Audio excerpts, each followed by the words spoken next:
Culture ਤੇ ਅਗਲੇ 30 ਸਾਲਾਂ 'ਚ ਬਹੁਤ ਕੁਝ ਚੇਂਜ ਹੋ ਸਕਦਾ ਜੇ ਅਸੀਂ ਹੁਣ ਤੋਂ ਤਿਆਰੀ ਨਹੀਂ ਕਰਾਂਗੇ ਤੇ ਪ੍ਰਿਪੇਅਰ ਨਹੀਂ ਹੋਵਾਂਗੇ ਤੇ ਇਹਨਾਂ ਅਟੈਕਸ ਨੂੰ ਨੋਟਿਸ ਨਹੀਂ ਕਰਾਂਗੇ। ਇਹ ਅਟੈਕਸ ਬੜੇ ਹੀ ਸਿਆਣੇ ਤਰੀਕੇ ਨਾਲ ਕੀਤੇ ਜਾ ਰਹੇ ਆ ਤੇ ਸਾਨੂੰ ਚੁਸਤ ਹੋ ਕੇ ਤਿਆਰ ਹੋ ਕੇ ਇਹਨਾਂ ਦਾ ਟਾਕਰਾ ਕਰਨਾ ਪੈਣਾ ਹੈ। ਹੁਣ ਤੋਂ ਹੀ ਕਰਨਾ ਪੈਣਾ ਅਗਲੇ 30 ਸਾਲ ਨੂੰ ਬਚਾਉਣ ਲਈ। ਵਾਹਿਗੁਰੂ ਜੀ ਕਾ ਖਾਲਸਾ, ਵਾਹਿਗੁਰੂ ਜੀ ਕੀ ਫਤਿਹ।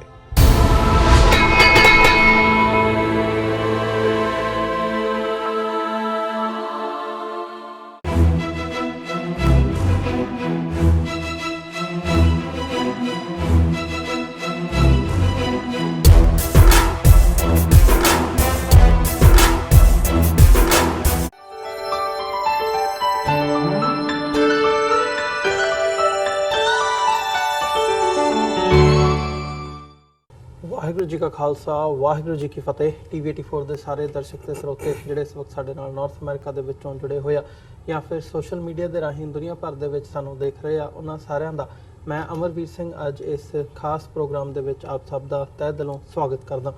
ਵਿਊਅਰਸ, ਜਿਵੇਂ ਕਿ ਇਹ ਇਸ ਹਫਤੇ ਦਾ ਅਖੀਰਲਾ ਪ੍ਰੋਗਰਾਮ ਹੈ, ਅਸੀਂ ਕਰਨ ਜਾ ਰਹੇ ਹਾਂ ਤੁਹਾਡੀ ਕਚਹਿਰੀ ਦੇ ਵਿੱਚ। ਅਸੀਂ ਇਸ ਹਫਤੇ ਦੀਆਂ ਜਿਹੜੀਆਂ ਅਹਿਮ ਘਟਨਾਵਾਂ ਨੇ, ਖਾਸ ਤੌਰ ਤੇ ਭਾਰਤ ਪਾਕਿਸਤਾਨ ਦੇ ਜਿਹੜੇ ਆਪਸੀ ਸਬੰਧ ਹੈਗੇ ਆ, ਆਪਸੀ ਰਿਲੇਸ਼ਨਸ ਨੇ, ਤੇ ਓਵਰਆਲ ਜਦੋਂ ਅਸੀਂ ਇੰਟਰਨੈਸ਼ਨਲ ਪਰਸਪੈਕਟਿਵ ਦੇ ਵਿੱਚ ਦੇਖਦੇ ਹਾਂ, ਅੰਤਰਰਾਸ਼ਟਰੀ ਨੁਕਤਾ ਨਿਗਾਹ ਤੋਂ ਇਸ ਸਾਰੇ ਨੂੰ ਦੇਖਣ ਦੀ ਕੋਸ਼ਿਸ਼ ਕਰਦੇ ਹਾਂ ਤੇ ਪੰਜਾਬ ਦੇ ਹਿੱਤ ਦੇ ਵਿੱਚ ਕਿਹੜੀ ਗੱਲ ਜਾ ਰਹੀ ਹੈ, ਕਿਹੜੀ ਗੱਲ ਪੰਜਾਬ ਦੇ ਹਿੱਤਾਂ ਦੇ ਖਿਲਾਫ ਜਾ ਰਹੀ ਹੈ, ਜਾਂ ਓਵਰਆਲ ਇਸ ਸਾਰੇ ਪਰਸਪੈਕਟਿਵ ਤੋਂ ਅਸੀਂ ਦੇਖਣ ਦੀ ਜਿਹੜੀਆਂ ਪਿਛਲੇ ਹਫਤੇ ਦੀਆਂ ਡਿਵੈਲਪਮੈਂਟਸ ਨੇ ਉਹਨਾਂ ਦੇ ਉੱਤੇ ਅਸੀਂ ਵਿਚਾਰ ਚਰਚਾ ਕਰਾਂਗੇ। ਸੋ ਅੱਜ ਇਸ ਗੱਲਬਾਤ ਦੇ ਲਈ ਸਾਡੇ ਨਾਲ ਸਲੀਮ ਮਲਿਕ ਸਾਹਿਬ, ਜਿਹੜੇ ਕਿ ਸੀਨੀਅਰ ਜਰਨਲਿਸਟ ਨੇ ਤੇ ਇੱਥੋਂ ਅਮਰੀਕਾ ਦੇ ਵਿੱਚ ਪਿਛਲੇ ਕਈ ਸਾਲਾਂ ਤੋਂ ਜਰਨਲਿਜ਼ਮ ਦੇ ਨਾਲ ਇਹਨਾਂ ਦਾ ਸੰਬੰਧ ਹੈ, ਪੋਲੀਟੀਕਲ ਐਨਾਲਿਸਟ ਵੀ ਨੇ। ਖਾਲਿਸਤਾਨ ਅਫੇਅਰਸ ਸੈਂਟਰ ਦੇ ਸੰਚਾਲਕ ਡਾਕਟਰ ਅਮਰਜੀਤ ਸਿੰਘ ਸਾਡੇ ਨਾਲ ਇਸ ਵਕਤ ਇਸ ਪੈਨਲ ਦੇ ਵਿੱਚ ਮੌਜੂਦ ਨੇ। ਇਹਨਾਂ ਦੋਵਾਂ ਸ਼ਖਸੀਅਤਾਂ ਦੇ ਨਾਲ ਅੱਜ ਅਸੀਂ ਇਸ ਵਿਚਾਰ ਚਰਚਾ ਦੀ ਆਓ ਸ਼ੁਰੂਆਤ ਕਰਦੇ ਹਾਂ। ਤੁਹਾਡਾ ਦੋਵਾਂ ਦਾ ਬਹੁਤ ਸਵਾਗਤ ਹੈ। ਅਸਲਾਮ ਵਾਲੇਕੁਮ ਤੇ ਵਾਹਿਗੁਰੂ ਜੀ ਕਾ ਖਾਲਸਾ, ਵਾਹਿਗੁਰੂ ਜੀ ਕੀ ਫਤਿਹ ਜੀ। ਵਾਲੇਕੁਮ ਸਲਾਮ। ਮਲਿਕ ਸਾਹਿਬ, ਸ਼ੁਰੂਆਤ ਤੁਹਾਡੇ ਕੋਲੋਂ ਕਰੀਏ। ਪਿਛਲੇ ਹਫਤੇ ਦੀ ਜਿਹੜੀ ਇੱਕ ਇਸ ਸਾਰੇ ਲੰਘੇ ਹਫਤੇ ਦੀ ਅਹਿਮ ਖਬਰ ਹੈ, ਅਮਰੀਕਾ ਦੇ ਸਟੇਟ ਸੈਕਟਰੀ ਮਾਈਕ ਪੋਂਪੀਓ ਦੀ ਭਾਰਤ ਦੀ ਜਿਹੜੀ ਫੇਰੀ ਹੈ, ਉਸ ਦੇ ਮੁਤਾਬਕ ਕੀ ਸਮਝਦੇ ਹੋ? ਜੇ ਉਸ ਫੇਰੀ ਨੂੰ ਦੇਖਣਾ ਹੋਵੇ, ਕਿਵੇਂ ਐਨਾਲਾਈਜ਼ ਕਰਦੇ ਹੋ? ਉੱਥੇ ਜਾ ਕੇ ਉਹਨਾਂ ਨੇ ਰਿਲੀਜੀਅਸ ਫਰੀਡਮ ਦੀ ਗੱਲ ਕੀਤੀ ਹੈ। ਇੱਕ ਇੱਥੇ ਜਾਣ ਤੋਂ ਪਹਿਲਾਂ ਉਹਨਾਂ ਵੱਲੋਂ ਜਿਹੜੀ United States commission on international religious freedom ਦੀ ਜਿਹੜੀ ਸਾਲਾਨਾ ਰਿਪੋਰਟ ਹੈ ਉਹ ਜਾਰੀ ਕੀਤੀ, ਜਿਹਦੇ ਵਿੱਚ ਇਹ ਗੱਲ ਸਿੱਧੇ ਤੌਰ ਤੇ ਚੋਟ ਕੀਤੀ ਗਈ ਕਿ ਭਾਰਤ ਦੇ ਵਿੱਚ ਜਿਹੜੀਆਂ ਮਾਈਨੋਰਿਟੀਜ਼ ਨੇ ਉਹ ਇਸ ਵਕਤ ਬੜੇ ਹੀ ਮਾੜੇ ਹਾਲਾਤਾਂ ਦੇ ਵਿੱਚੋਂ ਲੰਘ ਰਹੀਆਂ ਨੇ। ਤੇ ਉਹਨਾਂ ਨੇ ਉੱਥੇ ਜਾ ਕੇ ਮਾਈਕ ਪੋਂਪੀਓ ਨੇ ਇਹ ਗੱਲ ਆਪਣੀ ਸਟੇਟਮੈਂਟ ਦੇ ਵਿੱਚ ਕਹੀ ਹੈ ਕਿ ਭਾਰਤ ਨੂੰ, ਜਾਂ ਅਦਰਵਾਈਜ਼ ਜੇ ਅਸੀਂ ਕਹੀਏ ਤਾਂ ਇਸ ਪੱਖ ਤੋਂ ਸਾਨੂੰ ਕੰਮ ਕਰਨ ਦੀ ਲੋੜ ਹੈ। ਤੇ ਇਹ ਜਿਹੜਾ ਸਾਰਾ ਵਿਸ਼ਾ ਹੈ ਇਹ ਮੇਰੇ ਵੀ ਨਜ਼ਦੀਕੀ ਹੈ। ਤੇ ਜਿਵੇਂ ਦਾ ਆਪਸੀ ਇਹਨਾਂ ਦੋਵਾਂ ਦਾ, ਮੁਲਕਾਂ ਦਾ, ਭਾਰਤ ਦਾ ਤੇ ਅਮਰੀਕਾ ਦਾ ਸਾਰਾ ਇਹ ਘਟਨਾਕ੍ਰਮ ਤੁਸੀਂ ਦੇਖ ਰਹੇ ਹੋ, ਕਿਵੇਂ ਐਨਾਲਾਈਜ਼ ਕਰਦੇ ਹੋ ਅਮਰੀਕਾ ਦੇ ਸਟੇਟ ਸੈਕਟਰੀ ਦੀ ਇਸ ਭਾਰਤ ਫੇਰੀ ਨੂੰ? ਦੇਖੋ, 1979 ਦੇ ਅੰਦਰ ਜਦੋਂ ਨਿਊ ਵਰਲਡ ਆਰਡਰ ਅਮਰੀਕਾ ਲੈ ਕੇ ਆਇਆ ਤੇ ਉਹਦੇ ਅੰਦਰ ਆਉਣ ਵਾਲੇ 100 ਸਾਲ ਦਾ ਨਕਸ਼ਾ ਉਹਨਾਂ ਨੇ ਬਿਆਨ ਕੀਤਾ ਸੀ। ਉਹਦੇ ਅੰਦਰ ਇਹ ਵੀ ਸੀ ਕਿ ਜਿਹੜੇ ਥਿੰਕ ਟੈਂਕਸ ਜਿਨ੍ਹਾਂ ਨੇ ਇਹ ਰਿਪੋਰਟ ਮੁਰਤਬ ਕੀਤੀ ਸੀ, ਅਮਰੀਕਨ ਥਿੰਕ ਟੈਂਕਸ, ਤੇ ਉਹ 500 ਫੋਰਨ ਅਫੇਅਰ ਦੇ ਦਿਮਾਗ ਜਿਹੜੇ ਪੈਂਟਾਗਨ ਤੇ ਵਾਈਟ ਹਾਊਸ ਨੂੰ ਆਪਣੀ ਜੋ ਵੀ ਸਿਫਾਰਿਸ਼ਾਤ ਹੁੰਦੀਆਂ ਉਹ ਦਿੰਦੇ ਆ। ਉਹਦੇ ਅੰਦਰ ਉਹਨਾਂ ਨੇ ਇਹ ਵੀ ਦੱਸਿਆ ਸੀ ਕਿ ਆਉਣ ਵਾਲੇ 50 ਸਾਲਾਂ ਦੇ ਅੰਦਰ ਕਿਹੜੇ ਮੁਲਕ ਜਿਹੜੇ ਆ ਉਹ ਐਕਸੈਸ ਆਫ ਈਵਲ ਕਹਿਲਵਾਨੇ ਆ, ਤੇ ਕਿਹੜੇ ਮੁਲਕਾਂ ਦੇ ਅੰਦਰ 50 ਸਾਲ ਦੇ ਅੰਦਰ ਉਹ ਕਿਹੜੀ ਰੀਜ਼ਨਸ ਹੋਗੀ ਜਿੱਥੇ ਉਹ ਮੁਲਕ ਜਿਓਗ੍ਰਾਫੀਆ ਦੇ ਹਿਸਾਬ ਨਾਲ ਤਬਦੀਲ ਹੋ ਸਕਦੇ ਆ। ਮੈਂ ਪਹਿਲੇ ਵੀ ਇੱਕ ਪ੍ਰੋਗਰਾਮ ਦੇ ਅੰਦਰ ਕਿਹਾ ਸੀ ਕਿ ਜ਼ਮੀਨ ਉੱਥੇ ਹੀ ਰਹਿੰਦੀ ਆ ਲੇਕਿਨ ਮੁਲਕਾਂ ਦੇ ਨਾਂ ਬਦਲਦੇ ਰਹੇ ਆ। ਅਗਰ ਅਸੀਂ ਆਖਰੀ 19ਵੀਂ ਸਦੀ ਤੋਂ ਦੇਖੀਏ ਤੇ ਤੁਸੀਂ ਦੇਖੋ ਕਿ 5 ਦਰਜਨ ਨਵੇਂ ਮੁਲਕ ਸਾਹਮਣੇ ਆਏ ਸੀ, ਤੇ ਇਹ ਸਾਬਿਤ ਕਰਦਾ ਹੁਣ ਅਮਰੀਕਾ ਦੁਨੀਆ ਦਾ ਇਕਲੌਤਾ ਸੁਪਰ ਪਾਵਰ ਹੈ, ਯੂਨੀਪੋਲਰ ਹੈ। ਤੇ ਅਮਰੀਕਾ ਜਿਸ ਤਰ੍ਹਾਂ ਮਿਡਲ ਈਸਟ ਦੇ ਅੰਦਰ ਫਸਿਆ ਹੈ, ਫਿਰ ਈਰਾਨ ਦੇ ਨਾਲ ਜੋ ਕੁਝ ਇਹ ਸਿਲਸਿਲਾ, ਯਾਨੀ ਅਮਰੀਕਾ ਤੇ ਚਾਹੁੰਦਾ ਹੈ ਕਿ ਈਰਾਨ ਦੇ ਨਾਲ ਵੀ ਕੋਈ ਹੱਥ ਜੋੜੀ ਹੋਏ। ਉਹ ਇਹ तमाम ਚੀਜ਼ਾਂ ਨੂੰ ਵੇਖਣ ਵਾਸਤੇ ਮਾਈਕ ਪੋਂਪੀਓ ਜਿਹੜਾ ਹੈ ਉਹ ਜਦੋਂ ਇੰਡੀਆ ਗਿਆ ਹੈ ਤੇ ਇਹ ਜਿਹੜਾ ਰਿਲੀਜੀਅਸ ਕੰਸਰਨ ਉਹਨੇ ਜ਼ਾਹਿਰ ਕੀਤੇ ਆ, ਇਸ ਕਰਕੇ ਕਾਰਾਮਦ ਨਜ਼ਰ ਨਹੀਂ ਆਉਂਦੇ ਕਿ ਦੂਸਰੇ ਪਾਸੇ ਮਿਡਲ ਈਸਟ ਦੇ ਅੰਦਰ ਅਗਰ ਤੁਸੀਂ ਇਸਰਾਈਲ ਤੇ ਫਲਸਤੀਨ ਦਾ ਦੇਖੋ, ਜਿੱਥੇ ਫਲਸਤੀਨੀਆਂ ਨੂੰ ਜਿਸ ਤਰ੍ਹਾਂ ਮਾਰ ਪੈ ਰਹੀ ਆ ਔਰ ਇਸਰਾਈਲ ਮਜ਼ਹਬ ਨੂੰ ਹਥਿਆਰ ਬਣਾ ਕੇ ਉੱਥੇ ਜੋ ਕੁਝ ਕਰਦਾ ਹੈ, ਤੇ ਫਿਰ ਇਹ ਜਿਹੜੀ ਗੱਲ ਹੈ ਸਮਝ ਨਹੀਂ ਆਉਂਦੀ। ਲੇਕਿਨ ਇੰਡੀਆ ਦੇ ਅੰਦਰ ਚੁੱਕੇ ਇਦਾਂ ਦੀ ਸਰਕਾਰ ਹੁਣ ਕਾਬਜ਼ ਹੈ, ਬੀਜੇਪੀ ਦੀ ਜਿਹੜੀ ਆਰਐਸਐਸ ਦਾ ਪੂਰਾ ਇੱਕ ਮਾਈਂਡ ਸੈਟ ਹੈ ਉਹਨੂੰ ਚਲਾਉਂਦੀ ਪਈ ਹੈ, ਤੇ ਜੋ ਕੁਝ ਉੱਥੇ ਘੱਟ ਗਿਣਤੀਆਂ ਦੇ ਨਾਲ ਹੋ ਰਿਹਾ ਹੈ ਔਰ ਜਿਸ ਤਰ੍ਹਾਂ ਉਹਦੇ ਅੰਦਰ ਇਜ਼ਾਫਾ ਹੁੰਦਾ ਜਾ ਰਿਹਾ ਹੈ, ਜਿਸ ਤਰ੍ਹਾਂ ਬੇਗੁਨਾਹ ਲੋਕਾਂ ਨੂੰ, ਚਾਹੇ ਉਹ ਮੁਸਲਮਾਨ ਹੈ, ਦਲਿਤ ਹੈ ਜਾਂ ਇੱਕ ਸਿੱਖ ਸਾਡੇ ਪਰਿਵਾਰ ਹੈ, ਜਿਸ ਤਰ੍ਹਾਂ ਉੱਥੇ ਗੁੰਡਾਗਰਦੀ ਹੋ ਰਹੀ ਹੈ ਔਰ ਬਜਰੰਗ ਦਲ ਦੇ ਨਾਂ ਤੇ, ਆਰਐਸਐਸ ਦੇ ਨਾਰੇ ਦੇ ਨਾਂ ਤੇ ਲੋਕਾਂ ਨੂੰ ਮਾਰਿਆ ਜਾ ਰਿਹਾ ਹੈ।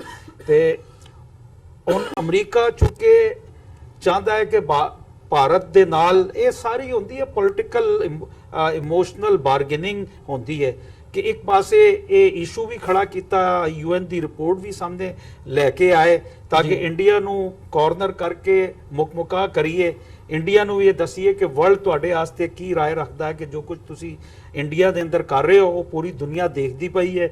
ਹੁਣ ਚੁੱਕੇ ਇੱਕ ਟੈਕਨੋਲੋਜੀ ਦਾ ਜ਼ਮਾਨਾ, ਇੱਕ ਛੋਟਾ ਜਿਹਾ ਸਮਾਰਟਫੋਨ ਜਿਹੜਾ ਪੂਰੀ ਦੁਨੀਆ ਦੇ ਮਾਮਲਾ ਤੁਹਾਨੂੰ ਦੱਸਦਾ ਹੈ, ਤੇ ਇਹ ਜਿਹੜੀ ਬਾਰਗੇਨਿੰਗ ਇੰਡੀਆ ਦੇ ਨਾਲ ਹੈ ਉਹਦੇ ਅੰਦਰ ਇਹਨੂੰ ਇੱਕ ਹਥਿਆਰ ਬਣਾ ਕੇ ਅਮਰੀਕਾ ਨੇ ਇਸਤੇਮਾਲ ਕੀਤਾ ਹੈ। ਬੇਸ਼ੱਕ ਉਹਦੇ ਅੰਦਰ ਜਿੰਨੀ ਵੀ ਸਿਫਾਰਸ਼ਾਤ ਆ ਉਹ ਜੈਨੂਇਨ, ਓਰੀਜਨਲ ਤੇ ਹਕੀਕਤ ਤੇ ਮਬਨੀ ਹੈ, ਲੇਕਿਨ ਚੂੰਕਿ ਹੁਣ ਈਰਾਨ ਨੂੰ ਉਥੇ ਸੰਗਲ ਪਾਉਣ ਵਾਸਤੇ ਤੇ ਚਾਈਨਾ ਜਿਸ ਤਰ੍ਹਾਂ ਉਭਰਦਾ ਪਿਆ ਹੈ ਗ੍ਰੇਟ ਇਕਨੋਮਿਕ ਪਾਵਰ ਦੀ ਹੈਸੀਅਤ ਨਾਲ, ਉਹਦੇ ਵਾਸਤੇ ਉਹਨੂੰ ਪਾਕਿਸਤਾਨ ਕੋਲੋਂ ਇੰਨੀ ਉਮੀਦ ਨਹੀਂ ਆ। ਔਰ ਦੂਸਰਾ ਹੈ ਕਿ ਪਾਕਿਸਤਾਨ ਨੇ ਜਿਹੜਾ ਹੈ ਉਹ ਹਾਂ ਨਹੀਂ ਭਰੀ ਈਰਾਨ ਦੇ ਮਾਮਲੇ ਦੇ ਅੰਦਰ ਜਾਂ ਚਾਈਨਾ ਦੇ ਮਾਮਲੇ ਦੇ ਅੰਦਰ ਅਮਰੀਕਾ ਦਾ ਸਾਥ ਨਹੀਂ ਦੇ ਰਿਹਾ, ਕਿਉਂਕਿ ਪਾਕਿਸਤਾਨ ਦੇ ਆਪਣੇ ਬਿਲੀਅਨਸ ਆਫ ਡਾਲਰ ਦੇ ਪਾਕਿਸਤਾਨ ਨੂੰ ਨਜ਼ਰ ਆ ਰਿਹਾ ਕਿ ਸੀ ਪੈਕ ਦੇ ਨਾਲ ਇਹ ਕੋਈ 60-70 ਬਿਲੀਅਨ ਡਾਲਰ ਦਾ ਮੁਆਹਦਾ ਨਹੀਂ ਆ। ਆਉਣ ਵਾਲੇ ਵੀ ਵਰਿਆਂ ਦੇ ਅੰਦਰ ਇਹ ਪਾਕਿਸਤਾਨ ਸ਼ਾਇਦ ਇਹ 200 ਤੋਂ 400 ਬਿਲੀਅਨ ਡਾਲਰ ਦੀ ਇਨਵੈਸਟਮੈਂਟ ਵੇਖਦਾ ਪਿਆ ਹੈ। ਤੇ ਅਮਰੀਕਾ ਜੋ ਕੁਝ ਹੁਣ ਮਾਈਕ ਪੋਂਪੀਓ ਦਾ ਦੌਰਾ ਹੈ ਉਹਦੇ ਅੰਦਰ ਇਹ ਜਿੰਨੇ ਵੀ ਰਿਲੀਜੀਅਸ ਕੰਸਰਨ ਜ਼ਾਹਿਰ ਕੀਤੇ, ਲੇਕਿਨ ਉਹ ਸਾਰਾ ਇਹ ਹੈ ਕਿ ਇਹ ਇੰਟਰਨੈਸ਼ਨਲ ਪੋਲਿਟਿਕਸ ਹੈ, ਇਹਦੇ ਅੰਦਰ ਭਾਰਤ ਨੂੰ ਜਿਹੜਾ ਹੈ ਉਹ ਹਾਕੀ ਦਾ ਜਿਹੜਾ ਗੋਲ ਹੁੰਦਾ ਹੈ ਉਹਨੂੰ ਡੀ ਦੇ ਅੰਦਰ ਆ ਕੇ ਅਮਰੀਕਾ ਜਿਹੜਾ ਹੈ ਉਹ ਭਾਰਤ ਦੇ ਅੰਦਰ ਇਹ ਗੋਲ ਕਰਦਾ ਪਿਆ ਹੈ। ਇੰਡੀਆ ਨੂੰ ਵੀ ਪਤਾ ਹੈ ਕਿ ਅਮਰੀਕਾ ਦੀ ਆਸ਼ੀਰਵਾਦ ਦੇ ਬਗੈਰ ਉਹ ਸਸਟੇਨ ਨਹੀਂ ਕਰ ਸਕਦਾ। ਉਹ ਜਿਹੜੀ ਉਹ ਗੁੰਡਾਗਰਦੀ ਕਰ ਰਿਹਾ ਹੈ ਘੱਟ ਗਿਣਤੀਆਂ ਦੇ ਨਾਲ, ਉਹ ਅਗਰ ਉਹ ਇਸੇ ਤਰ੍ਹਾਂ ਕਰ ਸਕਦਾ ਹੈ ਕਿ ਅਮਰੀਕਾ ਭਾਰਤ ਨੂੰ ਖੁਸ਼ ਰੱਖੀਏ, ਤੇ ਇਹ ਸਾਰੀ ਪੋਲਿਟਿਕਸ ਹੈ ਬੇਸਿਕਲੀ। ਜੀ ਡਾਕਟਰ ਸਾਹਿਬ, ਤੁਸੀਂ ਕੀ ਕਹਿਣਾ ਚਾਹੋਗੇ ਇਸ ਬਾਰੇ? ਜਿਵੇਂ ਮਲਿਕ ਸਾਹਿਬ ਨੇ ਕਿਹਾ ਵੀ ਇੱਕ ਪਾਸੇ ਜਿੱਥੇ ਰਿਲੀਜੀਅਸ ਜਿਹੜੇ ਕੰਸਰਨਸ ਨੇ ਉਹ ਸਕਰੀਨ ਦੇ ਉੱਤੇ ਲੈ ਕੇ ਵੀ ਆਉਂਦੇ ਆ, ਪਰ ਕਿਤੇ ਨਾ ਕਿਤੇ ਉਹ ਬਾਰਗੇਨਿੰਗ ਚਿਪ ਦੇ ਤੌਰ ਤੇ ਹੀ ਕੰਮ ਕਰਦੇ ਆ। ਇਵੈਂਚੁਅਲੀ ਜਿਹੜੀ ਹੈ ਸਾਰੀ ਸਿਆਸਤ ਹੈ ਤੇ ਸਾਰਾ ਜਿਹੜਾ ਦਾਰੋਮਦਾਰ ਹੈ ਉਹ ਟ੍ਰੇਡ ਤੇ ਟਿਕਿਆ ਹੁੰਦਾ। ਦੇਖੋ, ਸੈਕੰਡ ਵਰਲਡ ਵਾਰ ਦੇ ਐਂਡ ਤੋਂ ਬਾਅਦ ਜਦੋਂ 10 ਦਸੰਬਰ 1948 ਨੂੰ UN charter of human rights ਬਣਿਆ ਔਰ ਬਾਅਦ ਦੇ ਵਿੱਚ ਅਸੀਂ ਜਨੀਵਾ ਪ੍ਰੋਟੋਕਾਲ ਜਾਂ ਜਨੀਵਾ ਕਨਵੈਨਸ਼ਨਸ ਦੇ ਨਾਲ ਦੇਖਦੇ ਹਾਂ ਕਿ ਜਿਹੜੇ ਹਿਊਮਨ ਰਾਈਟਸ ਦੇ ਮੁੱਦੇ ਨੇ ਜਿਨ੍ਹਾਂ ਦੇ ਵਿੱਚ ਖਾਸ ਤੌਰ ਤੇ ਰਿਲੀਜੀਅਸ ਫਰੀडम ਦੀ ਗੱਲ, ਇਹ ਇੱਕ ਬੇਸਿਕ ਰਾਈਟ ਦੇ ਤੌਰ ਤੇ ਇੰਟਰਨੈਸ਼ਨਲ ਚਾਰਟਰਸ ਦੇ ਵਿੱਚ ਵੀ ਔਰ ਅਮਰੀਕਾ ਦੇ ਤਾਂ ਬੇਸਿਕ ਕਨਸਟੀਟਿਊਸ਼ਨ ਦਾ ਹੀ ਇਹ ਹਿੱਸਾ ਸੀ। ਸੋ ਜ਼ਾਹਰ ਹੈ ਕਿ ਲੇਟ 50s ਦੇ ਵਿੱਚ ਹੀ ਇਹ ਰੁਝਾਨ ਅਮਰੀਕਾ ਦੇ ਸਟੇਟ ਡਿਪਾਰਟਮੈਂਟ ਦਾ as a matter of annual ritual ਬਣ ਗਿਆ ਕਿ ਦੁਨੀਆ ਦੇ ਹਰ ਮੁਲਕ ਦੀ ਕੀ ਸਿਚੁਏਸ਼ਨ ਹੈ ਰਿਲੀਜੀਅਸ ਫਰੀडम ਦੇ ਹਵਾਲੇ ਨਾਲ, ਉਸ ਦੇ ਉੱਤੇ ਉਹ ਰਿਪੋਰਟ ਜਾਰੀ ਕਰਦੇ ਨੇ। ਔਰ ਖਾਸ ਤੌਰ ਤੇ 90ਵਿਆਂ ਤੱਕ ਪਹੁੰਚਦੇ ਆ, ਕਿਉਂਕਿ ਬੇਸ਼ੱਕ ਕਮਿਊਨਿਜ਼ਮ ਦਾ ਫਾਲ ਜਾਂ ਸੋਵੀਅਤ ਯੂਨੀਅਨ ਦਾ ਟੁੱਟਣਾ 1999-90 ਚ ਹੋ ਗਿਆ, ਲੇਕਿਨ ਇਹਦੇ ਬਾਵਜੂਦ ਜਿਹੜੇ ਦੁਬਾਰਾ ਜਿਹੜੇ ਸੈਂਟਰਲ ਏਸ਼ੀਅਨ ਰਿਪਬਲਿਕ ਵੀ 6 ਸੋਵੀਅਤ ਯੂਨੀਅਨ ਚੋਂ ਟੁੱਟ ਕੇ ਉੱਭਰੇ, ਜਾਂ ਜਿਨ੍ਹਾਂ ਮੁਲਕਾਂ ਦੇ ਵਿੱਚ ਅਜੇ ਕਮਿਊਨਿਜ਼ਮ ਦਾ ਪ੍ਰਭਾਵ ਸੀ, ਜਿੱਥੇ ਧਰਮ ਦੀ ਸੁਪਰੈਸ਼ਨ ਸੀ, ਉਹ ਉਸ ਦੇ ਮੁੱਦੇ ਤੇ ਜਿਹੜੀ ਹੈ ਯੂਐਸ ਕਾਂਗਰਸ ਦੇ ਵਿੱਚ ਜਦੋਂ ਰਿਪਬਲਿਕਨ ਲੌਬੀ ਵਧੀ ਤਾਂ 1996 ਦੇ ਵਿੱਚ ਫਿਰ ਇੱਕ ਸਪੈਸ਼ਲ ਕਮਿਸ਼ਨ ਵੀ US commission on international religious freedom ਜਿਹਨੂੰ ਯੂਐਸ ਸਰਫ ਕਹਿੰਦੇ ਨੇ, ਉਹ ਹੋਂਦ ਦੇ ਵਿੱਚ ਲਿਆਂਦਾ ਗਿਆ, ਜਿਹੜਾ ਕਿ ਸੈਮਾਈ ਗਵਰਨਮੈਂਟ ਹੈ। ਸੋ ਦੋ ਤਰ੍ਹਾਂ ਦੀਆਂ ਰਿਪੋਰਟਸ ਜਾਰੀ ਹੁੰਦੀਆਂ ਨੇ। ਇੱਕ ਸਟੇਟ ਡਿਪਾਰਟਮੈਂਟ ਆਪਣੀ ਇੰਟਰਨੈਸ਼ਨਲ ਰਿਲੀਜੀਅਸ ਫਰੀडम ਰਿਪੋਰਟ ਜਾਰੀ ਕਰਦਾ ਹੈ ਮੁਲਕਾਂ ਬਾਰੇ, ਇੱਕ ਯੂਐਸ ਸਰਫ ਦੀ ਰਿਪੋਰਟ ਹੁੰਦੀ ਹੈ। ਸੋ ਜ਼ਾਹਰਾ ਤੌਰ ਦੇ ਉੱਤੇ ਜਿਵੇਂ ਮਲਕ ਸਾਹਿਬ ਨੇ ਕਿਹਾ, ਬੇਸ਼ੱਕ ਜਦੋਂ ਇਹ ਕਮਿਸ਼ਨ ਬਣੇ ਜਾਂ ਰਿਪੋਰਟਸ ਦੀ ਸ਼ੁਰੂਆਤ ਹੋਈ ਹੋਏਗੀ, ਜੈਨੂਇਨਲੀ ਜਿਹੜੇ ਬਿਲੀਵਰ ਲੋਕ ਨੇ ਇਸ ਮੁਲਕ 'ਚ, ਕਾਂਗਰਸਮੈਨ ਜਾਂ ਲਾਅ ਮੇਕਰਸ, ਉਹ ਮਹਿਸੂਸ ਕਰਦੇ ਸੀ ਕਿ ਵੀ ਇਹ ਜਿਹੜੀ ਮੁੱਢਲੀ ਹੈ, ਜਿਹੜੀ ਇਹ ਧਰਮ ਹੈ, ਮਜ਼ਹਬ ਹੈ, ਜਿਹਨੂੰ ਅਮਰੀਕਾ 'ਚ ਫੇਥ ਕਿਹਾ ਜਾਂਦਾ ਹੈ, ਇਹ ਫੇਥ ਹੈ, ਇਹ ਤੁਹਾਡਾ ਰੱਬ ਨਾਲ ਜੁੜਨਾ ਹੈ ਔਰ ਇਹਦੇ ਰਸਤੇ 'ਚ ਕੋਈ ਰੁਕਾਵਟ ਨਹੀਂ ਹੋਣੀ ਚਾਹੀਦੀ। ਪਰ ਜੇ ਇਨ ਪ੍ਰੈਕਟਿਸ ਅਸੀਂ ਦੇਖੀਏ ਕਿ ਇਹਨਾਂ ਸਾਰੇ ਦਹਾਕਿਆਂ ਦੇ ਵਿੱਚ, ਜੇ 1990 ਤੋਂ ਸ਼ੁਰੂ ਕਰ ਲਈਏ, ਤੇ ਇਹਨੂੰ ਐਜ਼ ਏ ਸਟਿਕ ਇਸਤੇਮਾਲ ਕੀਤਾ ਹੈ ਅਮਰੀਕਾ ਨੇ। ਉਹਦੇ ਥੱਲੇ ਬੇਸ਼ੱਕ ਜਿਹਨੂੰ ਉਹਨਾਂ ਨੇ ਟਾਰਗੇਟ ਕਰਨਾ ਹੈ, ਉਹਦੇ ਉੱਤੇ ਉਹ ਤਲਵਾਰ ਰਿਲੀਜੀਅਸ ਫਰੀडम ਵਾਇਓਲੇਸ਼ਨ ਦੀ ਵੀ ਲੱਗ ਜਾਂਦੀ ਹੈ, ਹਿਊਮਨ ਰਾਈਟਸ ਦੀ ਵੀ ਲੱਗ ਜਾਂਦੀ ਹੈ। ਤੇ ਫਿਰ ਜਿਵੇਂ ਹੁਣ ਅਸੀਂ ਈਰਾਨ ਦੇ ਮੁੱਦੇ ਤੇ ਦੇਖ ਰਹੇ ਹਾਂ ਕਿ ਉਹਦੇ ਉੱਤੇ ਨਿਊਕਲੀਅਰ ਵਾਲਾ ਇੱਕ ਨਵਾਂ ਫਿਰ ਉਹਨਾਂ ਨੇ ਪੀਰ ਲੱਭ ਲਿਆ ਕਿ ਜੀ ਇਹ ਨਿਊਕਲੀਅਰ ਡਿਵੈਲਪ ਕਰ ਰਿਹਾ ਇਰਾਕ, ਇਹਦੇ ਥੱਲੇ ਉਹਨੂੰ ਡਿਸਟਰੋਏ ਕਰਤਾ ਕਿ ਜੀ ਉਹਦੇ ਕੋਲ ਵੈਪਨਸ ਆਫ ਮਾਸ ਡਿਸਟਰਕਸ਼ਨ ਨੇ। ਸੋ ਇਸ ਬੈਕਡ੍ਰੌਪ ਦੇ ਵਿੱਚ ਇਹ ਇੰਪੋਰਟੈਂਟ ਹੈ ਔਰ ਮੈਂ ਸਮਝਦਾ ਹਾਂ ਵੀ mic Pompeo the secretary of state ਨੇ, ਜਿਨ੍ਹਾਂ ਨੂੰ ਸਾਡੇ ਪਾਰਲੇ 'ਚ ਵਿਦੇਸ਼ ਮੰਤਰੀ ਅਸੀਂ ਕਹਾਂਗੇ, ਭਾਰਤ ਯਾਤਰਾ ਦੇ ਦੋ ਮਕਸਦ ਸਨ ਜੀ। ਜ਼ਾਹਰ ਹੈ ਕਿ ਇੱਕ ਮਕਸਦ ਤੇ ਜਿਹੜਾ ਇਸ ਵੇਲੇ ਇੱਕ ਸਟੇਜ ਦੇ ਉੱਤੇ ਐਂ ਲੱਗਦਾ ਸੀ ਕਿ ਭਾਰਤ ਅਮਰੀਕਾ ਦੇ ਸੰਬੰਧ ਬੜੇ ਲਵੀ ਡਵੀ ਹੋ ਗਏ ਨੇ। ਭਾਰਤ ਨੇ ਵੀ ਆਪਣੇ ਆਪ ਨੂੰ ਐਂ ਪੇਸ਼ ਕਰ ਦਿੱਤਾ ਸੀ ਕਿ ਵੀ ਉਹ ਅਮਰੀਕਾ ਦਾ ਮੁੰਡਾ ਬਣ ਕੇ ਚੀਨ ਦੇ ਗਲ ਪੈਣ ਨੂੰ ਵੀ ਤਿਆਰ ਹੈ। ਲੇਕਿਨ ਜਿਉਂ-ਜਿਉਂ ਗੱਲ ਅੱਗੇ ਵਧੀ ਔਰ ਬਹੁਤ ਵਾਰੀ ਅਮਰੀਕਾ ਦਾ ਇੱਕ ਹੋਰ ਵੀ ਇਹਨਾਂ ਦੀ ਮੈਂਟੈਲਿਟੀ ਹੈ ਪਾਲਿਸੀ ਮੇਕਰ ਦੀ ਕਿ ਵੀ ਜੇ ਇਹਨਾਂ ਨੂੰ ਉਂਗਲ ਫੜਾਓ ਤੇ ਇਹ ਫਿਰ ਬਾਂਹ ਫੜਦੇ ਨੇ। ਸੋ ਜ਼ਾਹਰ ਹੈ ਕਿ ਇਹਨਾਂ ਮੋਦੀ ਦੀ ਜਿਹੜੀ ਹੈ ਪਹਿਲੀ ਟਰਮ ਦੇ ਦੌਰਾਨ ਹੀ ਪ੍ਰੋਬਲਮਸ ਖੜੀਆਂ ਹੋ ਗਈਆਂ ਔਰ ਉਹਦੇ 'ਚ ਦੋ ਤਿੰਨ ਜਿਹੜੀਆਂ ਮੁੱਢਲੇ ਤੌਰ ਤੇ ਸੀ, ਕਿਉਂਕਿ ਜਦੋਂ ਅਮਰੀਕਾ ਨੇ ਭਾਰਤ ਨੂੰ ਆਪਣੀ ਬੁੱਕਲ 'ਚ ਲਿਆ, ਸੋ ਜ਼ਾਹਰ ਹੈ ਅਮਰੀਕਾ ਸਮਝਦਾ ਸੀ ਕਿ ਹਰ ਕਿਸਮ ਦੀ ਜਿਹੜੀ ਵੈਪਨ ਬਾਇੰਗ ਹੈ ਉਹ ਅਮਰੀਕਾ ਤੋਂ ਹੋਏਗੀ। ਜ਼ਾਹਰ ਹੈ ਇਸ ਗੱਲ ਨੂੰ ਸਾਨੂੰ ਨਹੀਂ ਭੁੱਲਣਾ ਚਾਹੀਦਾ ਕਿ ਅਮਰੀਕਾ ਹੋਏ ਜਾਂ ਯੂਰਪ ਦੇ ਸਾਰੇ ਜਿਹੜੇ ਤਜ਼ਾਰਤ ਪ੍ਰਧਾਨ ਮੁਲਕ ਨੇ, ਜਿਨ੍ਹਾਂ ਨੇ 17ਵੀਂ 18ਵੀਂ ਸਦੀ 'ਚ ਬਾਹਰ ਨਿਕਲ ਕੇ ਦੁਨੀਆ ਨੂੰ ਕੋਲੋਨਾਈਜ਼ ਕੀਤਾ, ਅੱਜ ਜਾ ਕੇ ਫੌਜ ਭੇਜ ਕੇ ਕਬਜ਼ਾ ਕਰਨ ਵਾਲੀ ਗੱਲ ਨਹੀਂ ਹੈ, ਪਰ ਕਬਜ਼ਾ ਇਹਨਾਂ ਨੇ ਵੈਸੇ ਹੀ ਕੀਤਾ ਹੋਇਆ ਹੈ। ਉਹ ਆਰਥਿਕ ਪੱਖ ਤੋਂ ਕਿਵੇਂ ਟ੍ਰੀਟੀਜ਼ ਦੇ ਥੱਲੇ ਜਾਂ ਕਿਵੇਂ ਆਪਣੇ ਵੈਪਨ ਵੇਚਣੇ ਨੇ, ਸੌਦਾ ਵੇਚਣੇ ਨੇ। ਸੋ ਜਦੋਂ ਭਾਰਤ ਨੇ S-400 ਜਿਹੜਾ ਡਿਫੈਂਸ ਮਿਸਲ ਸਿਸਟਮ ਹੈ ਰਸ਼ੀਆ ਦਾ, ਉਸ ਦੀ ਡੀਲ ਨੂੰ ਨਹੀਂ ਤੋੜਿਆ, ਅੱਗੇ ਵਧੇ, ਤੇ ਇਹ ਇੱਕ ਪਹਿਲਾ ਇਰੀਟੈਂਟ ਸਾਹਮਣੇ ਆ ਗਿਆ। ਫਿਰ ਅਮਰੀਕਾ ਨੇ ਇਹਦਾ ਜਵਾਬ ਦਿੱਤਾ ਜਦੋਂ ਕਿ ਉਹਨਾਂ ਨੇ ਕਿਹਾ ਵੀ ਇਹ ਟਰੰਪ ਨੇ ਕਿਹਾ ਜੀ ਇੰਡੀਆ ਤਾਂ ਟੈਰਿਫ ਕਿੰਗ ਹੈ, ਕਿ ਕਈ ਦਹਾਕਿਆਂ ਤੋਂ ਸਾਡੇ ਉਸ ਪ੍ਰੋਵੀਜ਼ਨ ਦਾ ਫਾਇਦਾ ਲੈ ਰਹੇ ਨੇ। $7 ਬਿਲੀਅਨ ਹਰ ਸਾਲ ਦਾ ਇਹਨਾਂ ਨੂੰ ਫਾਇਦਾ ਹੁੰਦਾ ਹੈ ਵੀ ਇਹਨਾਂ ਦੇ ਪ੍ਰੋਡਕਟ ਤੇ ਕੋਈ ਟੈਰਿਫ ਨਹੀਂ ਲੱਗਦਾ ਔਰ ਇਹ ਸਾਨੂੰ ਵੀ ਜਿਹਨੂੰ ਕਹਿੰਦੇ ਨੇ ਕੁਇਡ ਪ੍ਰੋ ਕਿਊ ਕਰਨ। ਲੇਕਿਨ ਇੰਡੀਆ ਨੇ ਯੀਲਡ ਨਹੀਂ ਕੀਤਾ, ਅਮਰੀਕਾ ਨੇ ਫੁੱਲ ਟੈਰਿਫਸ ਉਹਦੇ ਤੇ ਲਾ ਦਿੱਤਾ। ਭਾਰਤ ਨੇ ਜਵਾਬੀ ਤੌਰ ਤੇ ਪਿਛਲੇ ਮਹੀਨੇ ਜਿਹੜੀਆਂ 28 ਚੀਜ਼ਾਂ ਅਮਰੀਕਾ ਦੀਆਂ ਇੰਡੀਆ 'ਚ ਜਾਂਦੀਆਂ ਨੇ, ਜਿਨ੍ਹਾਂ 'ਚ ਵਾਸ਼ਿੰਗਟਨ ਐਪਲ ਹੈ ਜਾਂ ਕੈਲੀਫੋਰਨੀਆ ਦੇ ਅਖਰੋਟ ਜਾਂ ਬਦਾਮ ਨੇ, ਉਹਨਾਂ ਦੇ ਉੱਤੇ ਪੂਰੀ ਟੈਰਿਫ ਠੋਕ ਦਿੱਤੀ। ਸੋ ਇੱਕ ਇਸ਼ੂ ਜਿਹੜਾ ਹੈ ਇਹ ਵੀ ਆਪਣੇ ਆਪ ਚੁੱਭ ਰਿਹਾ। ਫਿਰ ਈਰਾਨ, ਅਮਰੀਕਾ ਸਮਝਦਾ ਸੀ ਕਿ ਵੀ ਜੇ ਉਹਨੇ ਆਰਡਰ ਕਰ ਦਿੱਤਾ ਟਰੰਪ ਨੇ ਆਪਣੇ ਟਵਿੱਟਰ ਹੈਂਡਲ ਦੇ ਉੱਤੇ ਕਿ ਜੀ ਸੈਂਕਸ਼ਨਸ ਲੱਗ ਗਈਆਂ ਈਰਾਨ ਤੇ, ਮਤ ਖਰੀਦੋ ਈਰਾਨ। ਹਾਲਾਂ ਇੰਡੀਆ ਪਹਿਲੀ ਸਟੇਜ ਤੇ ਬਕਲ ਕੀਤਾ। ਇਹੀ ਆਰਡਰ ਚਾਈਨਾ ਲਈ ਵੀ ਸੀ, ਸਾਊਥ ਕੋਰੀਆ ਲਈ ਵੀ ਸੀ, ਜਾਪਾਨ ਲਈ ਵੀ ਸੀ, ਜਿਹੜੇ ਕਰੂਡ ਆਇਲ ਲੈਂਦੇ ਨੇ।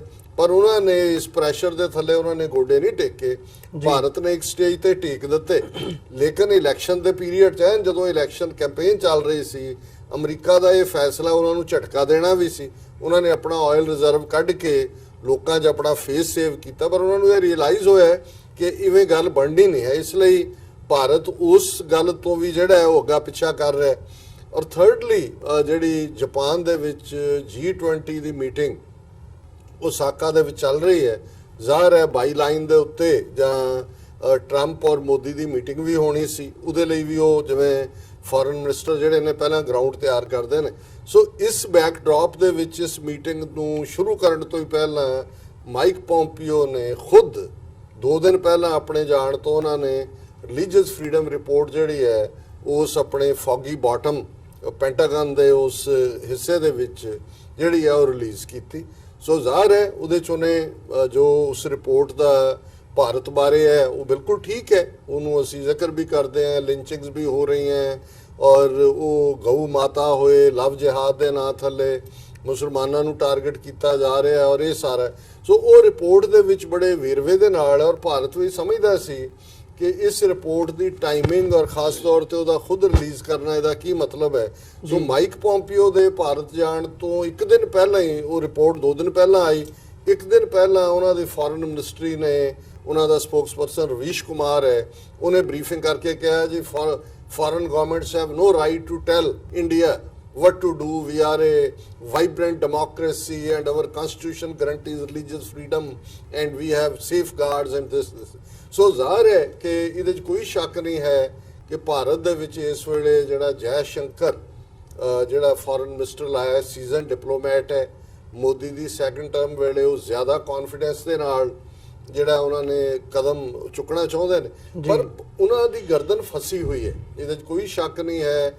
H1B ਵੀਜ਼ਿਆਂ ਦਾ ਮੁੱਦਾ ਜਿਹਦੇ ਤੇ ਉਹਨਾਂ ਨੇ $70 ਬਿਲੀਅਨ ਦੀ ਉਹਨਾਂ ਦੀ IT ਇੰਡਸਟਰੀ ਹੈ, ਤੇ ਜੇ ਉਹਨੂੰ ਇਹਨਾਂ ਨੇ ਕੰਟਰੀ ਕੋਟਾ ਲਾ ਦਿੱਤਾ, ਹੁਣ ਉਹਦੇ 'ਚ 70% ਇੰਡੀਅਨ ਆਉਂਦੇ ਨੇ, ਉਹਨਾਂ ਦਾ ਕੋਟਾ 10-12% ਰਹਿ ਜਾਏਗਾ ਔਰ ਇੱਕ ਸਿੰਗਲ ਗੋ ਦੇ ਵਿੱਚ ਇਹਨਾਂ ਦਾ ਜਿਹੜਾ ਫੋਰਨ ਐਕਸਚੇਂਜ ਬਣਾ ਰਹੇ ਨੇ ਔਰ ਐਨੂਅਲ, ਉਹ ਇਹਦਾ ਬੇੜਾ ਗਰਕ ਹੋ ਜਾਏਗਾ। ਇਸੇ ਤਰ੍ਹਾਂ ਹੀ ਟੈਰਿਫ ਦੇ ਮਾਮਲੇ 'ਚ ਹੁਣ $170 ਬਿਲੀਅਨ ਦੇ ਨੇੜੇ ਤੇੜੇ ਅਮਰੀਕਾ ਭਾਰਤ ਦੀ ਟ੍ਰੇਡ ਹੈ ਔਰ ਜਿੰਨੀ ਟੈਰਿਫ ਉਹਨਾਂ ਨੇ ਲਾਈ ਹੈ ਅਮਰੀਕਾ ਨੇ, ਇਹ ਲੰਬਾ ਵਕਤ ਇਹ ਰਹੇਗੀ ਵੀ ਨਹੀਂ ਔਰ ਉਹਦਾ ਆਲਰੇਡੀ ਉਹਦਾ ਡਿਕਲਾਈਨ ਸ਼ੁਰੂ ਹੋ ਗਿਆ। ਸੋ ਇਸ ਬੈਕਡ੍ਰੌਪ 'ਚ ਔਰ ਜਿਵੇਂ ਮਲਕ ਸਾਹਿਬ ਨੇ ਕਿਹਾ ਵੀ ਇਹ ਇੱਕ ਬਾਰਗੇਨਿੰਗ ਹੁੰਦੀ ਹੈ। ਅਸੀਂ ਲੋਕ ਬਹੁਤ ਵਾਰੀ ਐਮੋਸ਼ਨਲ ਹੋ ਕੇ ਲਿਟਰਲ ਡਿਸਕਸ਼ਨਸ ਕਰਦੇ ਹਾਂ ਰਿਪੋਰਟ ਦੀ ਇਸ ਲਾਈਨ 'ਚ ਕਿ ਇਹ ਨਹੀਂ ਹੁੰਦਾ। ਇਨ ਦਾ ਐਂਡ ਆਫ ਦਾ ਡੇ ਡੀਲਿੰਗਸ ਨੇ, ਉਸ ਡੀਲ ਦੇ ਲਈ ਤੁਸੀਂ ਕੀ ਕੱਢ ਕੇ ਲਿਆਉਂਦੇ ਹੋ। ਤੇ ਜੇ ਮੈਂ ਇਹ ਕਹਿਣਾ ਹੋਏ ਕਿ ਇਹ 2 ਰੋਜ਼ਾ ਜਿਹੜਾ ਦੌਰਾ ਸੀ ਮਾਈਕ ਪੋਂਪੀਓ ਦਾ, ਇਹ ਬਿਲਕੁਲ ਡਿਜ਼ਾਸਟਰ ਸਾਬਤ ਹੋਇਆ ਦੋਨਾਂ ਹੀ ਮੁਲਕਾਂ ਲਈ, ਕਿਉਂਕਿ ਜ਼ਾਹਰ ਹੁੰਦਾ ਹੈ ਕਿ ਵੀ ਉਹਦੇ 'ਚੋਂ ਤੁਸੀਂ ਕੋਈ ਵਿਚਕਾਰਲਾ ਰਸਤਾ ਲੱਭ ਲਓ ਜੀ। ਸੋ ਉਹਦੇ 'ਚ ਜਿਹੜੀ ਖਾਸ ਤੌਰ ਤੇ ਸਿੱਖ ਨੁਕਤਾ ਨਿਗਾਹ ਤੋਂ ਇੰਪੋਰਟੈਂਟ ਗੱਲ ਸੀ ਕਿ ਮਾਈਕ ਪੋਂਪੀਓ ਨੇ ਜਦੋਂ ਕਿ ਇੰਟਰਨੈਸ਼ਨਲ ਸਟੱਡੀਜ਼ ਪ੍ਰੋਗਰਾਮ ਉਹਨਾਂ ਦਾ ਜਿੱਥੇ ਇੰਡੀਆ ਬਾਰੇ ਉਹਨੂੰ ਬੋਲਣ ਲਈ ਸੱਦਿਆ ਸੀ, ਉਹਦੇ 'ਚ ਉਹਨੇ ਇੱਕ ਗੱਲ ਕਹੀ। ਉਹਨੇ ਕਿਹਾ ਜੀ India is a home of 4 major world religions ਵਿਚ ਆਰ ਬੋਰਨ ਇਨ ਇੰਡੀਆ। ਹੁਣ ਇੱਥੇ ਦੇਖਣ ਵਾਲੇ ਕ੍ਰਿਸਚੀਅਨਿਟੀ ਔਰ ਇਸਲਾਮ ਆਲਰੇਡੀ ਹਿੰਦੂ ਤੋਂ ਵੀ ਉਹਨੂੰ ਆਪਣੇ ਮਜ਼ਹਬ ਨਹੀਂ ਗਿਣਦੇ। ਹੁਣ ਇੱਕ ਪਾਸੇ ਭਾਰਤ ਦਾ ਆਰਟੀਕਲ 25B ਸਿੱਖਾਂ, ਬੌਧੀਆਂ, ਜੈਨੀਆਂ ਨੂੰ ਹਿੰਦੂ ਬਣਾਉਂਦਾ ਹੈ, ਤੇ ਮਾਈਕ ਪੋਂਪੀਓ ਦਿੱਲੀ 'ਚ ਖਲੋ ਕੇ ਕਹਿ ਰਿਹਾ ਹੈ ਕਿ ਤੁਹਾਡਾ ਜਿਹੜਾ ਇਹ ਮੁਲਕ ਹੈ ਇਹ ਦੁਨੀਆ ਦੇ 4 ਵੱਡੇ ਧਰਮਾਂ ਦੀ ਜਨਮ ਸਥਲੀ ਹੈ, ਉਹਨਾਂ ਦਾ ਬਰਥ ਪਲੇਸ ਹੈ। ਸੋ ਮੈਂ ਸਮਝਦਾ ਵੀ ਡਿਪਲੋਮੇਸੀ ਦੇ ਵਿੱਚ ਲਫ਼ਜ਼ ਬਹੁਤ ਮਾਇਨੇ ਰੱਖਦੇ ਨੇ। ਬੇਸ਼ੱਕ ਉਹਨੇ 4 ਨੂੰ ਨੇਮ ਨਹੀਂ ਕੀਤਾ, ਤੁਸੀਂ ਗੂਗਲ ਕਰ ਲਓ ਕਿ ਵਿਚ 4 ਮੇਜਰ ਵਰਲਡ। ਸੋ ਸਿੱਖਿਜ਼ਮ ਨੂੰ ਅਲੋਂਗ ਵਿਦ ਬੁੱਧਿਜ਼ਮ ਐਂਡ ਜੈਨਿਜ਼ਮ, ਬੁੱਧਿਜ਼ਮ ਤਾਂ ਪਹਿਲਾਂ ਹੀ ਦੁਨੀਆ ਦੇ ਵੱਡੇ ਧਰਮਾਂ 'ਚ ਹੈ, ਇੱਕ as a world religion recognise ਕਰਨਾ। ਔਰ ਫਿਰ ਇਹ ਕਹਿ ਕੇ ਉਹਨੇ ਕਿਹਾ ਕਿ we need to safeguard religious freedoms, ਔਰ ਉਹਨੇ ਕਿਹਾ ਵੀ otherwise the world will be worst off. So ਇਹ ਜੇ ਤੁਸੀਂ ਲਫ਼ਜ਼ ਦੇਖੋ ਤੇ ਇਹ ਬਹੁਤ ਸਟਰੋਂਗ ਇੰਡਾਈਟਮੈਂਟ ਹੈ ਇੰਡੀਆ ਦੀ, ਔਰ ਇਹ ਦੂਸਰੇ ਫੇਥਸ ਨੂੰ ਜਿਹੜਾ ਹੈ ਉਹ ਰੈਕਗਨਾਈਜ਼ ਕਰਨ ਦੀ ਗੱਲ ਹੈ। ਦੂਸਰੇ ਪੱਖ ਤੋਂ ਅਸੀਂ ਦੇਖਦੇ ਹਾਂ ਕਿ ਜਦੋਂ ਸਫਲ ਹੁੰਦੀਆਂ ਨੇ ਵਿਜ਼ਿਟਸ ਤੇ ਜੁਆਇੰਟ ਪ੍ਰੈਸ ਰਿਲੀਜ਼ ਹੁੰਦੀ ਹੈ ਜੀ। ਸੋ ਕੋਈ ਦੋਨਾਂ ਦੀ, ਜੈ ਸ਼ੰਕਰ ਔਰ ਮਾਈਕ ਪੋਂਪੀਓ ਦੀ ਕੋਈ ਜੁਆਇੰਟ ਪ੍ਰੈਸ ਰਿਲੀਜ਼ ਨਹੀਂ ਸੀ। ਜੁਆਇੰਟ ਪ੍ਰੈਸ ਕਾਨਫਰੰਸ ਜ਼ਰੂਰ ਕੀਤੀ, ਪਰ ਉਹ ਰਾਗ ਮਲਹਾਰ ਗਾਉਂਦਾ ਰਿਹਾ ਤੇ ਉਹ ਰਾਗ ਸੋਰਠ ਗਾਉਂਦਾ ਰਿਹਾ, ਜਿਹਨੂੰ ਕਹਿੰਦੇ ਨੇ ਆਪਣਾ ਆਪਣਾ ਰਾਗ ਅਲਾਪਣ। ਉਹਨੇ ਆਪਣੇ ਮੁਲਕ ਦੀ ਪੋਜੀਸ਼ਨ ਨੂੰ ਡਿਫੈਂਡ ਕੀਤਾ, ਉਹਨੇ ਅਮਰੀਕਾ ਦਾ ਦੱਸਿਆ। ਔਰ ਇਹ ਇਸ ਗੱਲ 'ਚੋਂ ਵੀ ਸਾਬਤ ਹੋਇਆ ਵੀ ਕਿੰਨੀ ਵੱਡੀ ਇਹ ਡਿਜ਼ਾਸਟਰ ਹੈ ਕਿ ਉਸ ਈਵਨ ਪ੍ਰੈਸ ਕਾਨਫਰੰਸ ਦੇ ਦੌਰਾਨ ਵੀ ਜਿਹੜਾ ਇੰਡੀਆ ਦਾ ਹੁਣ ਤੱਕ ਮੌਕਫ ਰਿਹਾ ਹੈ, ਹਰ ਥਾਂ ਮੋਦੀ ਨੂੰ ਜਿੱਥੇ ਮੌਕਾ ਬਣਿਆ, ਉਹ ਬ੍ਰਿਕਸ ਹੋਏ, ਹਾਰਟ ਆਫ ਏਸ਼ੀਆ ਹੋਏ, ਏਸ਼ੀਆਨ ਹੋਏ, Pakistan epicentre of terrorism, mother of terrorism, ਪਰ ਇਸ ਸਾਰੇ ਪੀਰੀਅਡ ਤੁਹਾਨੂੰ ਕਿਤੇ ਪਾਕਿਸਤਾਨ ਦਾ ਲਫ਼ਜ਼ ਨਜ਼ਰ ਨਹੀਂ ਆਉਂਦਾ। ਮਾਈਕ ਪੋਂਪੀਓ ਨੇ ਵੀ ਸਾਰੀ ਗੱਲ ਘੁਮਾ ਕੇ ਈਰਾਨ ਔਰ ਈਰਾਨ ਨੂੰ ਗਲੋਬਲ ਸੈਂਟਰ ਆਫ ਟੈਰਰਿਜ਼ਮ ਬਣਾਉਣਾ। ਸੋ ਮੈਂ ਸਮਝਦਾ ਹਾਂ ਵੀ ਇਹਦੇ 'ਚੋਂ 2 ਚੀਜ਼ਾਂ ਨੇ ਵੀ ਕਿਤੇ ਨਾ ਕਿਤੇ ਅਮਰੀਕਾ ਦੀ ਔਰ ਇਹ ਵੀ ਜਿਹੜੀ ਹੈ ਜਿਸ ਨੂੰ ਕਹਿੰਦੇ ਨੇ ਕਿ ਵੀ ਐਕਸਪੈਕਟੇਸ਼ਨ ਹੈ ਕਿ ਆਉਣ ਵਾਲੇ ਪੀਰੀਅਡ 'ਚ ਇੱਕ ਸਮਿਟ ਪਾਕਿਸਤਾਨ ਦੇ ਪ੍ਰਾਈਮ ਮਿਨਿਸਟਰ ਇਮਰਾਨ ਖਾਨ ਔਰ ਪ੍ਰੈਜ਼ੀਡੈਂਟ ਟਰੰਪ ਦੀ ਹੋਣ ਜਾ ਰਹੀ ਹੈ। ਔਰ ਅਫਗਾਨਿਸਤਾਨ 'ਚ ਆਲਰੇਡੀ ਅਫਗਾਨਿਸਤਾਨ ਦਾ ਅਸ਼ਰਫ ਗਨੀ ਜਿਹੜੀ ਗਵਰਨਮੈਂਟ ਇਹਨਾਂ ਦੀ ਇੰਸਟਾਲ ਕੀਤੀ ਹੈ ਉਹ ਇਸਲਾਮਾਬਾਦ 'ਚ ਸੀ, ਔਰ ਆਲਰੇਡੀ ਉਸ ਤੋਂ ਪਿਛਲੇ ਹਫਤੇ ਗੁਲਬਦੀਨ ਹਿਕਮਤਯਾਰ ਦੇ ਨਾਲ ਮੁਲਾਕਾਤ ਹੋਈ ਹੈ ਜਿਹੜਾ ਤਾਲਿਬਾਨ ਨੂੰ ਦੀ ਇੱਕ ਫੈਕਸ਼ਨ ਨੂੰ ਰਿਪਰੈਜ਼ੈਂਟ ਕਰਦਾ ਹੈ। ਸੋ ਮੈਂ ਸਮਝਦਾ ਹਾਂ ਵੀ ਅਮਰੀਕਾ ਇੱਕ ਪਾਸੇ ਪਾਕਿਸਤਾਨ ਪ੍ਰਤੀ ਜਿਹੜੀ ਪਹਿਲੀ ਸਟੇਜ ਤੇ ਟੋਟਲ ਨੈਗੇਸ਼ਨ ਵਾਲੀ ਲਾਈਨ ਸੀ ਉਹਦੇ ਤੋਂ ਸਟੈਪ ਬੈਕ ਕੀਤਾ ਔਰ ਪਾਕਿਸਤਾਨ ਦੇ ਨਾਲ ਪਾਰਲੇਸ ਗੱਲਬਾਤ ਚੱਲ ਰਹੀ ਹੈ, ਉੱਥੇ ਇਸ ਸਾਰੀ ਵਿਜ਼ਿਟ ਦੇ ਦੌਰਾਨ ਟੈਰਰਿਜ਼ਮ ਇਨ ਜਨਰਲ ਗੱਲ ਹੋਈ। ਈਰਾਨ ਦੇ ਪਰਸਪੈਕਟਿਵ ਚ ਫੁੱਲੀ ਗਲੋਬਲ ਸੈਂਟਰ ਬਣਾਇਆ, ਪਰ ਪਾਕਿਸਤਾਨ ਦਾ ਕਿਤੇ ਜ਼ਿਕਰ ਨਹੀਂ ਸੀ। ਔਰ ਜਿਉਂ ਹੀ ਜਿਹੜਾ ਔਰ ਜ਼ਾਹਰ ਹੈ ਜਿਵੇਂ ਮੈਂ ਕਿਹਾ ਕਿ ਜਿਹੜਾ ਉਹ ਜਾਪਾਨ ਦੇ ਵਿੱਚ ਇਹਨਾਂ ਦੀ ਮੀਟਿੰਗ ਤੈਅ ਹੈ, ਲੇਕਿਨ ਇਸ ਮੀਟਿੰਗ ਤੋਂ ਫੌਰਨ ਬਾਅਦ ਅਗਲੇ ਦਿਨ ਪ੍ਰੈਜ਼ੀਡੈਂਟ ਟਰੰਪ ਨੇ ਟਵੀਟ ਕੀਤਾ, India must withdraw the tariffs it has imposed. So ਜ਼ਾਹਰ ਹੈ ਉਹ ਵਾਰਨਿੰਗ ਸੀ। ਉਸ ਤੋਂ ਬਾਅਦ ਮੋਦੀ ਦੇ ਨਾਲ ਮੀਟਿੰਗ ਹੋਈ। ਇਹ ਵੀ ਹੋਇਆ ਜੀ ਕਿਉਂਕਿ ਮੋਦੀ ਨੇ ਬ੍ਰਿਕਸ ਦੀ ਮੀਟਿੰਗ 'ਚ ਜਾਣਾ ਸੀ, ਇਟ ਡਿਡਨਟ ਲਾਸਟ ਲੌਂਗਰ, ਔਰ ਉਹਨਾਂ ਨੇ ਦੋਨੋਂ ਹੀ ਮਿਨਿਸਟਰੀਆਂ ਦੇ ਹਵਾਲੇ ਕਰ ਦਿੱਤਾ ਹੈ ਕਿ ਟ੍ਰੇਡ ਰਿਲੇਟਡ ਜਿਹੜੇ ਡਿਫਰੈਂਸ ਨੇ ਉਹਨਾਂ ਨੂੰ ਸੌਰਟ ਆਊਟ ਕਰੋ।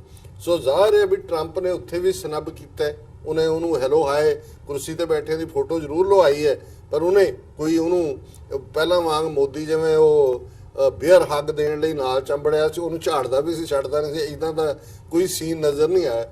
ਸੋ ਮੈਂ ਸਮਝਦਾ ਹਾਂ ਵੀ ਆਉਣ ਵਾਲੇ ਪੀਰੀਅਡ 'ਚ ਜਿਹੜੀ ਹੈ ਟਰੰਪ ਦੀ ਲਾਈਨ ਵੀ, ਕਿਉਂਕਿ ਇਹਦੇ 'ਚ ਦੇਖਣ ਵਾਲਾ ਵੀ ਮੋਦੀ ਨੇ ਤਾਂ ਆਪਣਾ ਝੂਠ ਵੇਚ ਕੇ ਆਪਣੀ ਇਲੈਕਸ਼ਨ ਕੱਢ ਲਈ, ਹੁਣ ਟਰੰਪ ਨੇ ਆਪਣੀ 2020 ਦੀ ਇਲੈਕਸ਼ਨ ਕੱਢਣੀ ਹੈ। ਸੋ ਜ਼ਾਹਰ ਹੈ ਕਿ ਜਿਹੜਾ ਬਿਜ਼ਨਸ ਟੈਰਿਫ ਦੇ ਮੁੱਦੇ ਤੇ, ਇਮੀਗ੍ਰੇਸ਼ਨ ਦੇ ਮੁੱਦੇ ਤੇ ਜਿਹੜੇ ਉਹਦੇ ਸਟਾਂਸ ਨੇ ਉਹ ਉਹਨਾਂ ਦੇ ਉੱਤੇ ਸਟਿਕ ਕਰੇਗਾ। ਔਰ ਮੈਂ ਸਮਝਦਾ ਬਈ ਇਹ ਜਿਹੜੀ ਸਾਰੀ ਇਹਨਾਂ ਦੀ ਬੇਸ਼ੱਕ ਜੈ ਸ਼ੰਕਰ ਤੋਂ ਇਹਨਾਂ ਨੂੰ ਐਕਸਪੈਕਟੇਸ਼ਨ ਸੀ ਕਿ ਸੀਜ਼ਨ ਡਿਪਲੋਮੈਟ ਹੈ, ਹੀ ਵਿਲ ਫਾਈਂਡ ਸਮ ਵੇ, ਪਰ ਮੈਨੂੰ ਲੱਗਦਾ ਵੀ ਅਮਰੀਕਾ 'ਚ ਇਸ ਵੇਲੇ ਉਹ ਮਾਈਕ ਪੋਂਪੀਓ ਹੋਏ, ਜੌਨ ਬੋਲਟਨ ਹੋਏ, ਜਿਹੜੇ ਹਾਕਸ ਨੇ ਵਿਦਨ ਦਾ ਐਡਮਿਨਿਸਟ੍ਰੇਸ਼ਨ, ਉਹਨਾਂ ਦੀ ਸੇ ਹੈ। ਔਰ ਇਸ ਸਾਰੇ ਦੇ ਵਿੱਚ ਇੰਡੀਆ ਨੇ ਮੂੰਹ ਦੀ ਖਾਧੀ ਹੈ। ਇਹ ਸਾਰੇ ਤੋਂ ਜ਼ਾਹਰ ਹੈ ਕਿ ਉਸ ਰਿਪੋਰਟ ਨੂੰ ਇਹਨਾਂ ਨੇ ਕਾਮਯਾਬੀ ਨਾਲ ਇਸਤੇਮਾਲ ਕੀਤਾ ਹੈ ਭਾਰਤ ਨੂੰ ਉਸ ਦੀ ਸ਼ਕਲ ਦਿਖਾਉਣ ਦੇ ਲਈ। ਜੀ ਮਲਿਕ ਸਾਹਿਬ, ਜਿਵੇਂ ਗੱਲ ਹੋਈ ਹੈ ਈਰਾਨ ਦੇ ਨਾਲ ਜਿਹੜਾ ਯੂਐਸ ਦਾ ਸਟੈਂਡ ਆਫ ਹੈ ਉਸ ਬਾਰੇ, ਇਹ ਸਾਰੇ ਦੇ ਵਿੱਚ ਇੰਡੀਆ ਵੀ ਕਿਤੇ ਨਾ ਕਿਤੇ ਸਫਰਰ ਕਹਿ ਲਓ, ਜਾਂ ਇੰਡੀਆ ਵੱਲੋਂ ਇਹ ਗੱਲ ਕਹੀ ਜਾ ਰਹੀ ਹੈ ਕਿ ਜੀ ਸਾਡੇ ਤੇ ਤੁਸੀਂ ਪ੍ਰੈਸ਼ਰ ਬਣਾਇਆ ਤੇ ਅਸੀਂ ਈਰਾਨ ਤੋਂ ਜਿਹੜਾ ਅਸੀਂ ਕਰੂਡ ਆਇਲ ਲੈਂਦੇ ਆ ਉਹ ਨਹੀਂ ਅਸੀਂ ਲਿਆ, ਹੁਣ ਬੰਦ ਕੀਤਾ ਹੋਇਆ। ਤੇ ਇਸ ਦਾ ਉਹਨਾਂ ਨੇ ਇਸ ਵਿਜ਼ਿਟ ਦੇ ਦੌਰਾਨ ਜਾਂ ਜਿਹੜੀ G20 ਦੀ ਸਮਿਟ ਹੈਗੀ ਹੈ ਮੋਦੀ ਤੇ ਟਰੰਪ ਦੀ ਜਿਹੜੀ ਹਲਕੀ ਮੁਲਾਕਾਤ ਵੀ ਉੱਥੇ ਹੋਈ ਹੈ, ਉਹਦੇ ਵਿੱਚ ਵੀ ਹਲਕਾ ਫੁਲਕਾ ਇਹਦਾ ਜਿਹੜਾ ਜ਼ਿਕਰ ਹੈ ਜਾਂ ਬੈਕਗਰਾਊਂਡ ਦੇ ਵਿੱਚ ਇਹਦੇ ਤੇ ਟ੍ਰੇਡ ਜਿਹੜੀ ਟਾਕਸ ਹੈਗੀਆਂ ਨੇ ਉਹ ਕਰਨ ਦੀ ਲਾਈਨ ਹੈ। ਸੋ ਇਹ ਗੱਲ ਕਿੱਧਰ ਨੂੰ ਜਾਂਦੀ ਦੇਖਦੇ ਹੋ ਵੀ ਸਾਰਾ ਜਿਹੜਾ ਫੋਕਸ ਹੈ ਕਿ ਹੁਣ ਆਉਣ ਵਾਲੇ ਸਮੇਂ ਦੇ ਵਿੱਚ ਜਿਹੜਾ ਟੈਰਰਿਜ਼ਮ ਦਾ ਪਾਕਿਸਤਾਨ ਨੂੰ ਭੰਡਣ ਦੀ ਇੱਕ ਲਾਈਨ ਸੀ ਇੰਡੀਆ ਦੇ ਵੱਲੋਂ ਬੜੇ ਵੱਡੇ ਪੱਧਰ ਤੇ, ਕੀ ਹੁਣ ਉਹ ਸਾਰਾ ਜਿਹੜਾ ਫੋਕਸ ਹੈ ਉਹ ਸ਼ਿਫਟ ਹੋ ਕੇ ਇਸ ਟ੍ਰੇਡ ਵਾਰ ਦੇ ਵੱਲ ਤੇ ਆਉਣ ਵਾਲੇ ਸਮੇਂ ਦੇ ਵਿੱਚ ਈਰਾਨ ਦੇ ਵੱਲ ਨੂੰ ਜਾਂਦਾ ਨਜ਼ਰ ਆ ਰਿਹਾ? ਦੇਖੋ, ਜਿਹੜੀ ਆਉਣ ਵਾਲੀ ਵੱਡੀ ਜੰਗਾਂ ਮੁਸਤਕਬਲ ਦੇ ਅੰਦਰ ਹੋਣੀਆਂ ਉਹ ਟ੍ਰੇਡ ਤੇ ਹੀ ਹੋਣੀਆਂ। ਉਹਦੇ ਅੰਦਰ ਵਾਟਰ ਕ੍ਰਾਈਸਿਸ ਦਾ 50 ਸਾਲ ਪਹਿਲੇ ਜਿਹੜੀ ਇੰਟਰਨੈਸ਼ਨਲ ਰਿਪੋਰਟ ਬਣੀ ਸੀ ਉਹਦੇ ਅੰਦਰ ਕਿਹਾ ਗਿਆ ਸੀ ਕਿ ਜਿਸ ਤਰ੍ਹਾਂ ਪਾਣੀ ਜਿਹੜਾ ਹੈ ਉਹ ਦੁਨੀਆ ਦੇ ਅੰਦਰ ਘੱਟ ਹੋ ਰਿਹਾ ਹੈ, ਔਰ ਤੇ ਇਹ ਕਿਹਾ ਸੀ। ਲੇਕਿਨ ਹੁਣ 50 ਸਾਲ ਦੇ ਅੰਦਰ ਜਿਹੜਾ ਟ੍ਰੇਡ ਹੈ ਉਹਨੇ ਤੇ ਇਹ ਜਿਹੜੇ ਫਿਸਕਲ ਡੈਪਸ ਹੁੰਦੇ ਇਹਨਾਂ ਨੇ ਦੁਨੀਆ ਦੇ ਅੰਦਰ ਜਗ੍ਹਾ ਬਣਾ ਲਈ ਹੈ। ਤੇ ਜਿਸ ਤਰ੍ਹਾਂ ਟੈਕਨੋਲੋਜੀ ਨੇ ਛੋਟੇ ਜਿਹੇ ਮੁਲਕ ਨੂੰ, ਅਗਰ ਤੁਸੀਂ ਦੇਖੋ ਕਿ ਆਰਟੀਫੀਸ਼ੀਅਲ ਇੰਟੈਲੀਜੈਂਸ ਤੇ ਆਈ ਕਲਾਉਡਸ ਜੀ, ਇਹਦੀ ਕੋਈ ਇੰਡਸਟਰੀ ਅਰਬਾਂ ਡਾਲਰਾਂ ਦੀ ਹੁਣ ਲਾਉਣ ਦੀ ਲੋੜ ਨਹੀਂ ਆ। ਇਹ ਇੱਕ ਚਿਪ ਤੇ ਇੱਕ ਆਈਡੀਆ ਜਿਹੜਾ ਹੈ ਉਹ ਅਰਬਾਂ ਡਾਲਰ ਤੁਹਾਨੂੰ ਜਾਂ ਕਿਸੇ 14-15 ਸਾਲ ਦੇ ਬੱਚੇ ਨੂੰ ਅਗਰ ਉਹ ਆਈ ਕਲਾਉਡ ਤੇ ਆਰਟੀਫੀਸ਼ੀਅਲ ਇੰਟੈਲੀਜੈਂਸ ਤੇ ਕੰਮ ਕਰੇ ਤੇ ਉਹ 5-7 ਹਜ਼ਾਰ ਡਾਲਰ ਘਰ ਬੈਠੇ ਕਮਾ ਸਕਦਾ ਹੈ। ਤੇ ਇਹ ਜਿਹੜਾ ਇੱਕ ਕਨਵਰਜਨ ਆਇਆ ਹੈ ਟੈਕਨੋਲੋਜੀ ਦਾ, ਤੇ ਇਹਨੇ ਦੁਨੀਆ ਨੂੰ ਚੇਂਜ ਕਰ ਦਿੱਤਾ ਹੈ। ਤੇ ਜਿਸ ਤਰ੍ਹਾਂ ਡਾਕਟਰ ਸਾਹਿਬ ਨੇ ਕਿਹਾ ਕਿ ਮਾਈਕ ਪੋਂਪੀਓ ਤੇ ਜੇ ਸ਼ੰਕਰ ਦੀ ਜਿਹੜੀ ਮੁਲਾਕਾਤ ਸੀ ਉਹਦੇ ਅੰਦਰ ਉਹਨਾਂ ਨੂੰ ਦੋਵਾਂ ਪਾਰਟੀਆਂ ਵਾਸਤੇ ਇੱਕ ਦੂਸਰੇ ਨੂੰ ਦੇਣ ਨੂੰ ਕੁਝ ਨਹੀਂ ਸੀ ਜੀ। ਅੱਛਾ, ਇੰਡੀਆ ਨੇ ਜਿਹੜਾ ਟੈਰਿਫ ਦਾ ਯਾਨੀ ਬੜਕਾ ਮਾਰੀਆਂ ਤੇ ਅਮਰੀਕਾ ਨੇ ਜਿਸ ਤਰ੍ਹਾਂ ਫਿਰ ਉਹਨੂੰ ਜਵਾਬ ਦਿੱਤਾ ਹੈ, ਜਿਹੜੀ ਮੁਲਾਕਾਤ ਹੋਈ ਟਰੰਪ ਦੀ ਤੇ ਉਹਦੇ ਬਾਅਦ ਉਹ ਜਿਹੜਾ ਬੇਅਰ ਹੱਕ ਡਾਕਟਰ ਸਾਹਿਬ ਨੇ ਕਿਹਾ ਕਿ ਮੋਦੀ ਇਸ ਤਰ੍ਹਾਂ ਪੈਂਦਾ ਸੀ ਜਿਸ ਤਰ੍ਹਾਂ ਗਲੇ ਕੋਈ ਪੈ ਜਾਂਦਾ ਹੈ, ਉਹ ਨਜ਼ਰ ਨਹੀਂ ਆਇਆ। ਦੇਖੋ, ਅਮਰੀਕਾ ਦੁਨੀਆ ਨੂੰ ਰਨ ਕਰ ਰਿਹਾ ਹੈ। ਅਮਰੀਕਾ ਦੀ ਕੋਸ਼ਿਸ਼ ਹੈ ਕਿ ਆਉਣ ਵਾਲੇ 100 ਸਾਲਾਂ ਦੇ ਨੇ ਵੀ ਅਮਰੀਕਾ ਦੁਨੀਆ ਦੇ ਫੈਸਲੇ ਕਰੇ। ਉਹਨੂੰ ਛੋਟੇ ਛੋਟੇ ਚੌਕੀਦਾਰ ਚਾਹੀਦੇ ਹੁੰਦੇ ਆ। ਏਸ਼ੀਆ ਦੇ ਅੰਦਰ ਯੂਰਪ ਜਿਹੜਾ ਹੈ ਉਹ ਟੋਟਲੀ ਵਨ ਸਾਈਡਡ ਹੋ ਗਿਆ ਹੈ। ਇਹਨਾਂ ਨੂੰ ਅਮਰੀਕਾ ਨੇ ਜਿਹੜੇ ਪੈਸਿਆਂ ਦੇ ਚੱਕਰਾਂ ਦੇ ਅੰਦਰ ਲਾਇਆ ਹੈ, ਕਿਉਂਕਿ ਇੱਥੇ ਮਦਰ ਪਿਦਰ ਸੁਸਾਇਟੀ ਆਜ਼ਾਦ ਹੈ, ਉਹਦੇ ਅੰਦਰ ਇਹ ਜਿਹੜੀ ਕੈਪੀਟਲਿਸਟ ਆਈਡੀਓਲੋਜੀ ਆ ਉਹਨੇ ਇੱਕ ਕੈਪੀਟਲਿਸਟ ਸੁਸਾਇਟੀ ਯੂਰਪ ਤੇ ਅਮਰੀਕਾ ਦੇ ਅੰਦਰ ਬਣਾ ਲਈ ਹੈ। ਤੇ ਬਾਕੀ ਜਿਹੜਾ ਈਰਾਨ ਦਾ ਮਾਮਲਾ ਹੈ ਉਹਦੇ ਅੰਦਰ ਪਾਕਿਸਤਾਨ ਤੇ ਜਿਹੜੇ ਦੂਜੇ ਅਰਬ ਦੇ ਗਲਫ ਦੇ ਮੁਲਕਾਂ, ਅਮਰੀਕਾ ਸਮਝ ਰਿਹਾ ਸੀ ਕਿ ਸਾਊਦੀ ਅਰਬ ਸਮੇਤ ਸਾਰੇ ਮੁਲਕ ਜੋ ਈਰਾਨ ਦੇ ਨਾਲ ਉਹ ਕਰਨ ਜਾ ਰਿਹਾ ਉਹਦੇ ਅੰਦਰ ਉਹਦਾ ਸਾਥ ਦਾਂਗੇ, ਤੇ ਲੇਕਿਨ ਉਹ ਰਿਲੀਜੀਅਸ ਫੈਕਟਰ ਜਿਹੜਾ ਸੀ ਉਹਦੀ ਵਜ੍ਹਾ ਨਾਲ ਜਿਹੜੀ ਉੱਥੋਂ ਦੀ ਆਵਾਮ ਹੈ ਮੁਲਕਾਂ ਦੀ, ਉਹ ਨਹੀਂ ਚਾਹੁੰਦੀ ਕਿ ਈਰਾਨ ਦੇ ਨਾਲ ਇਹ ਹੋਏ, ਕਿਉਂਕਿ ਔਰ ਪਾਕਿਸਤਾਨ ਦੀ ਹਕੂਮਤ ਵੀ ਸਮਝਦੀ ਹੈ ਕਿ ਈਰਾਨ ਦੇ ਬਾਅਦ ਜਿਹੜਾ ਟਾਰਗੇਟ ਹੋਏਗਾ ਉਹ ਪਾਕਿਸਤਾਨ ਹੋਏਗਾ। ਇਮਰਾਨ ਖਾਨ ਜੁਲਾਈ ਦੇ ਅੰਦਰ ਅਮਰੀਕਾ ਆ ਰਿਹਾ ਹੈ, ਅਮਰੀਕਾ ਉਹਦੀ ਕੀ ਗੱਲਬਾਤ ਹੁੰਦੀ ਹੈ ਵਾਸ਼ਿੰਗਟਨ ਦੇ ਅੰਦਰ ਜਾਂ ਫਾਈਨਲ ਹੈ ਇਹ ਯਾਨੀ ਇਹ ਰਿਪੋਰਟ Speculation. ਸਪੈਕੂਲੇਸ਼ਨ ਹੈ। ਅੱਛਾ, ਲਾਜ਼ਮੀ ਗੱਲ ਹੈ ਕਿ ਅਮਰੀਕਾ ਅਗਰ ਜੁਲਾਈ ਦੇ ਅੰਦਰ ਇਮਰਾਨ ਖਾਨ ਆਏਗਾ ਤੇ ਫਿਰ ਦੁਨੀਆ ਯਾਨੀ ਟਰੰਪ ਦੇ ਨਾਲ ਵੀ ਉਹਦੀ ਮੁਲਾਕਾਤ ਹੋਏਗੀ। ਅੱਛਾ, ਲੇਕਿਨ ਚूंकि ਪਾਕਿਸਤਾਨ ਦੀ ਪਬਲਿਕ ਓਪੀਨੀਅਨ ਇਸ ਵੇਲੇ ਈਰਾਨ ਦੇ ਨਾਲ ਕਤਈ ਤੌਰ ਤੇ ਅਮਰੀਕਾ ਦਾ ਸਾਥ ਨਾ ਦੇਣ ਦੇ ਯਾਨੀ ਫਲਸਫੇ ਤੇ ਖੜੀ ਹੈ। ਇਹੀ ਵਜ੍ਹਾ ਹੈ ਕਿ ਇੱਕ ਪਾਸੇ ਜਦੋਂ ਇਹ ਤਾਲਿਬਾਨ ਦੇ ਸਾਬਕ ਜਿਹੜਾ ਅਫਗਾਨਿਸਤਾਨ ਦਾ ਵਜ਼ੀਰ ਆਜ਼ਮ ਗੁਲਬਦੀਨ ਹਿਕਮਤ ਯਾਰ ਇਹ ਹੁਣੇ ਲਾਹੌਰ ਆਇਆ ਹੋਇਆ ਸੀ, ਫਿਰ ਅਸ਼ਰਫ ਗਨੀ ਆਇਆ ਤਾਂ ਕਿ ਅਫਗਾਨਿਸਤਾਨ ਦਾ ਇਹ ਜਿਹੜਾ ਮਸਲਾ ਹੈ ਇਹਨੂੰ ਸੁਲਝਾਈਏ, ਉਹਦੇ ਵਾਸਤੇ ਅਮਰੀਕਾ ਨੂੰ ਪਾਕਿਸਤਾਨ ਦੀ ਲੋੜ ਹੈ, ਕਿਉਂਕਿ ਤਾਲਿਬਾਨ ਦਾ ਜਿਹੜਾ ਇੱਕ ਮੇਜਰ ਹਿੱਸਾ ਹੈ ਉਹ ਅੱਜ ਵੀ ਪਾਕਿਸਤਾਨ ਦੀ ਗੱਲ ਮੰਨਦਾ ਹੈ, ਸੁਣਦਾ ਹੈ। ਤੇ ਅਮਰੀਕਾ ਚूंकि ਇੱਕ ਪਾਸੇ ਅਫਗਾਨਿਸਤਾਨ ਤੋਂ ਵੀ ਨਿਕਲਣਾ ਚਾਹੁੰਦਾ ਹੈ, ਦੂਜੇ ਪਾਸੇ ਈਰਾਨ ਦੇ ਨਾਲ ਵੀ ਹੱਥ ਜੋੜੀ ਕਰਨਾ ਪਾਉਂਦਾ ਹੈ, ਔਰ ਇੰਡੀਆ ਜਿਹੜਾ ਹੈ ਉਹ ਸਮਝਦਾ ਹੈ ਕਿ ਈਰਾਨ ਦੇ ਨਾਲ ਉਹ ਅਮਰੀਕਾ ਦਾ ਸਾਥ ਦੇਣਾ ਵੀ ਚਾਹੁੰਦਾ ਹੈ ਅੰਡਰ ਦਾ ਟੇਬਲ, ਲੇਕਿਨ ਖੁੱਲ ਕੇ ਸਾਹਮਣੇ ਵੀ ਨਹੀਂ ਆਉਂਦਾ। ਇਹ ਜਿਹੜੀ ਇਹਨਾਂ ਦੀ ਮੁਲਾਕਾਤ ਸੀ ਇਹ ਨਾਕਾਮ ਵਿਜ਼ਿਟ ਸੀ ਮਾਈਕ ਪੋਂਪੀਓ ਦਾ, ਜਿਹਦੇ ਅੰਦਰ ਇਹਨਾਂ ਨੇ ਮਜ਼ਹਬ ਨੂੰ ਹਥਿਆਰ ਬਣਾਇਆ ਸੀ, ਲੇਕਿਨ ਦੂਜੇ ਪਾਸੇ ਇੰਡੀਆ ਨੇ ਜਿਹੜਾ ਹੈ ਉਹ ਯਾਨੀ ਚੁੱਪ ਦਾ ਰੋਜ਼ਾ ਰੱਖਿਆ।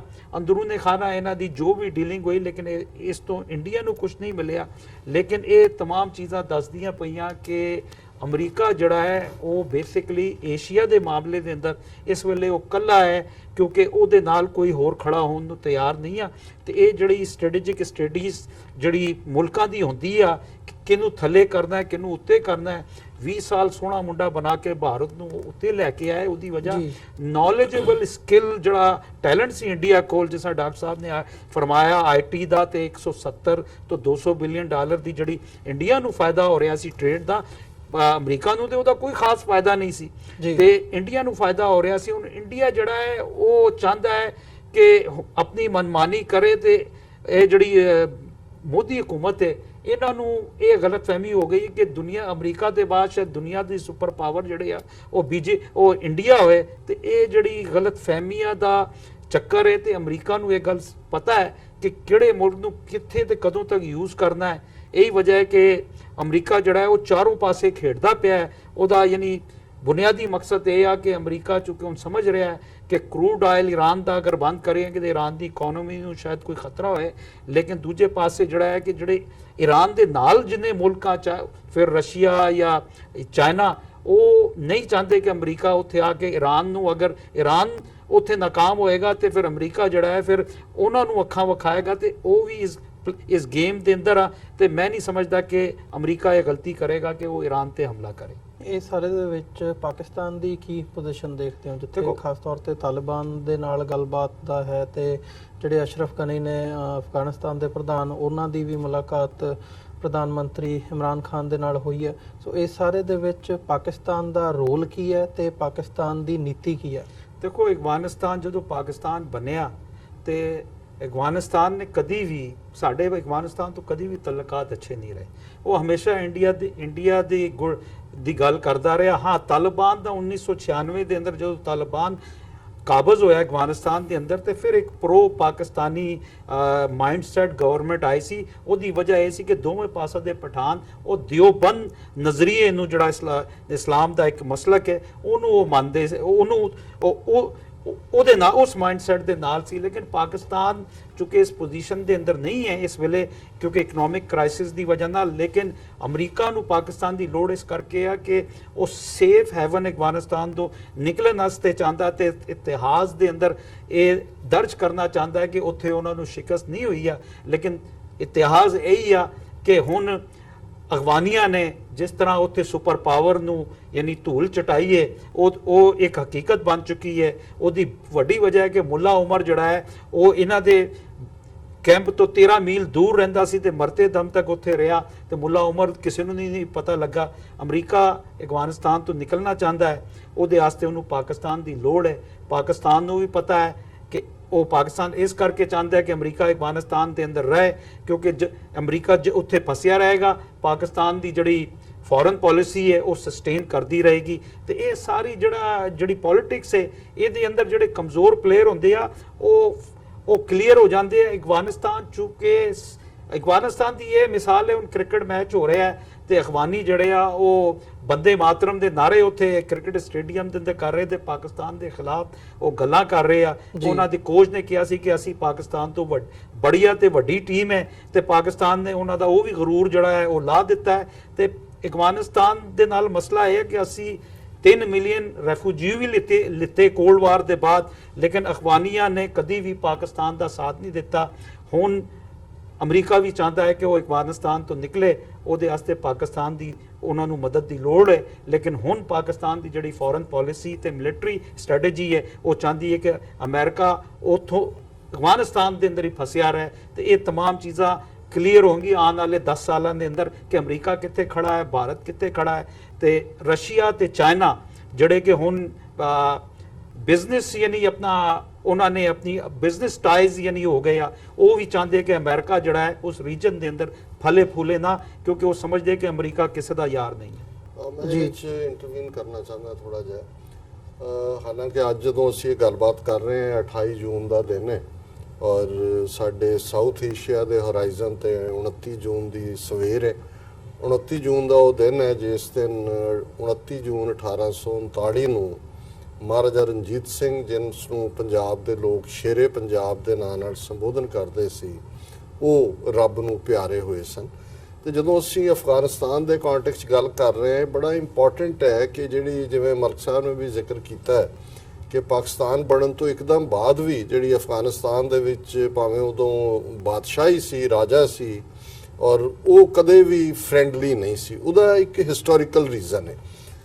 ਅਸੀਂ ਜੇ ਕਾਬਲ ਤੋਂ ਅੰਮ੍ਰਿਤਸਰ ਤੱਕ ਵੀ ਲਾਈਨ ਦੇਖੀਏ ਜਾਂ ਕਾਬਲ ਤੋਂ ਦਿੱਲੀ ਤੱਕ ਦੇਖੀਏ ਤੇ ਜਿਹੜਾ ਬਾਰਡਰ ਹੈ, ਜਦੋਂ ਅਸੀਂ ਪੰਜਾਬ ਦੀ ਗੱਲ ਕਰਦੇ ਹਾਂ, ਪੰਜਾਬ ਦੀ, ਇਹ 5 ਦਰਿਆਵਾਂ ਦੇ ਉੱਤੇ ਮਬਨੀ ਹੈ। ਜੇ ਅਸੀਂ ਭਾਰਤੀ ਕਬਜ਼ੇ ਵਾਲੇ ਪੰਜਾਬ ਤੋਂ ਸ਼ੁਰੂ ਕਰੀਏ ਤੇ ਸਤਲੁਜ ਹੈ, ਬਿਆਸ ਹੈ, ਫਿਰ ਰਾਵੀ, ਅੱਧ ਪਚੱਧ ਇੱਧਰ ਉੱਧਰ ਜਾ ਕੇ ਐਂਡ ਹੁੰਦਾ ਹੈ, ਚਨਾਹ ਹੈ ਤੇ ਜੇਹਲਮ ਹੈ।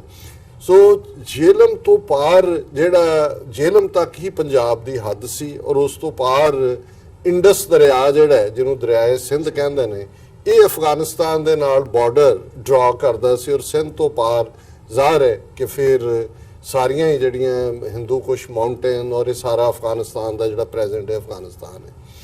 ਜੇ ਅਸੀਂ ਹਜ਼ਾਰਾਂ ਸਾਲਾਂ ਤੋਂ ਹਿਸਟਰੀ ਦੇਖੀਏ ਕਿ ਵੀ ਇਹੀ ਉਹ ਦਰਵਾਜ਼ਾ ਸੀ ਜਿੱਥੋਂ ਕ੍ਰਾਸ ਕਰਕੇ 5 ਦਰਿਆਵਾਂ ਦੀ ਧਰਤੀ ਔਰ ਫਿਰ ਗੁਜਰਾਤ ਤੱਕ, ਜਿਹਨੂੰ ਅੱਜ ਕਹਿੰਦੇ ਨੇ, ਜਿਹੜੇ ਨੇ ਉਹ ਹਮਲਾਵਰ ਜਾਂਦੇ ਸੀ। ਅਲੈਗਜ਼ੈਂਡਰ ਹੋਏ, ਉਸ ਤੋਂ ਪਹਿਲਾਂ ਹੋਣ, ਬਾਅਦ ਦੇ ਕਬੀਲੇ ਹੋਣ, ਔਰ ਬਾਅਦ ਦੇ ਵਿੱਚ ਅਫਗਾਨ ਕਬੀਲੇ, ਕਿਉਂਕਿ ਅਫਗਾਨ ਸੁਸਾਇਟੀ ਨੂੰ ਤੁਸੀਂ ਲੈਂਡ ਨਾਲੋਂ ਜ਼ਿਆਦਾ ਕਬੀਲਿਆਂ ਦੇ ਆਧਾਰ ਤੇ ਦੇਖੋ, ਕਿਉਂਕਿ ਉਹਨਾਂ ਦਾ ਕਬੀਲਾ ਬੇਸ ਹੈ।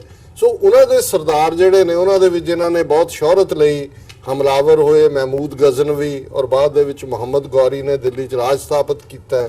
ਫਿਰ ਅਸੀਂ ਦੇਖਦੇ ਹਾਂ ਕਿ ਇੱਕੋ ਇੱਕ ਹਮਲਾ ਈਰਾਨ ਤੋਂ ਨਾਦਰ ਸ਼ਾਹ ਕਰਦਾ, ਪਰ ਉਹਦੇ ਨਾਲ ਆਇਆ ਜਿਹੜਾ ਸਪਾਹ ਸਲਾਰ ਅਹਿਮਦ ਸ਼ਾਹ ਅਬਦਾਲੀ ਹੈ, ਫਿਰ ਉਹ 17 ਵਾਰ ਆਉਂਦਾ। ਸੋ ਇਹ ਹਿਸਟੋਰੀਕਲ ਕੰਟੈਕਸਟ ਬੜਾ ਇੰਪੋਰਟੈਂਟ ਹੈ। ਜਦੋਂ ਬਾਬਾ ਬੁੱਲੇ ਸ਼ਾਹ ਜਿਹੜੇ ਸਾਡੇ ਸਾਂਝੇ ਪੰਜਾਬ ਦੀ ਵਿਰਾਸਤ ਨੇ, ਉਹ ਕਹਿੰਦੇ ਨੇ ਖਾਧਾ ਪੀਤਾ ਲਾਹੇਦਾ ਰਹਿੰਦਾ ਅਹਿਮਦ ਸ਼ਾਇਦ, ਕਿ ਜੋ ਖਾ ਪੀ ਲੋ, ਕਿਉਂਕਿ ਉਹ ਇੰਨੇ ਕਿ ਯੂਜ਼ ਟੂ ਸੀ ਦੇ ਕੇ ਵੀ ਜਿਹਨੇ ਆਣਾ ਉੱਥੋਂ ਇੰਡਸ ਕ੍ਰਾਸ ਕਰਨੇ ਤੇ ਫਿਰ ਉਹ ਜੇਹਲਮ ਕ੍ਰਾਸ ਕਰਨਾ ਔਰ ਪੰਜਾਬ ਲੁੱਟ ਕੇ ਗੁਜਰਾਤ ਤੱਕ ਚਲੇ ਜਾਣਾ।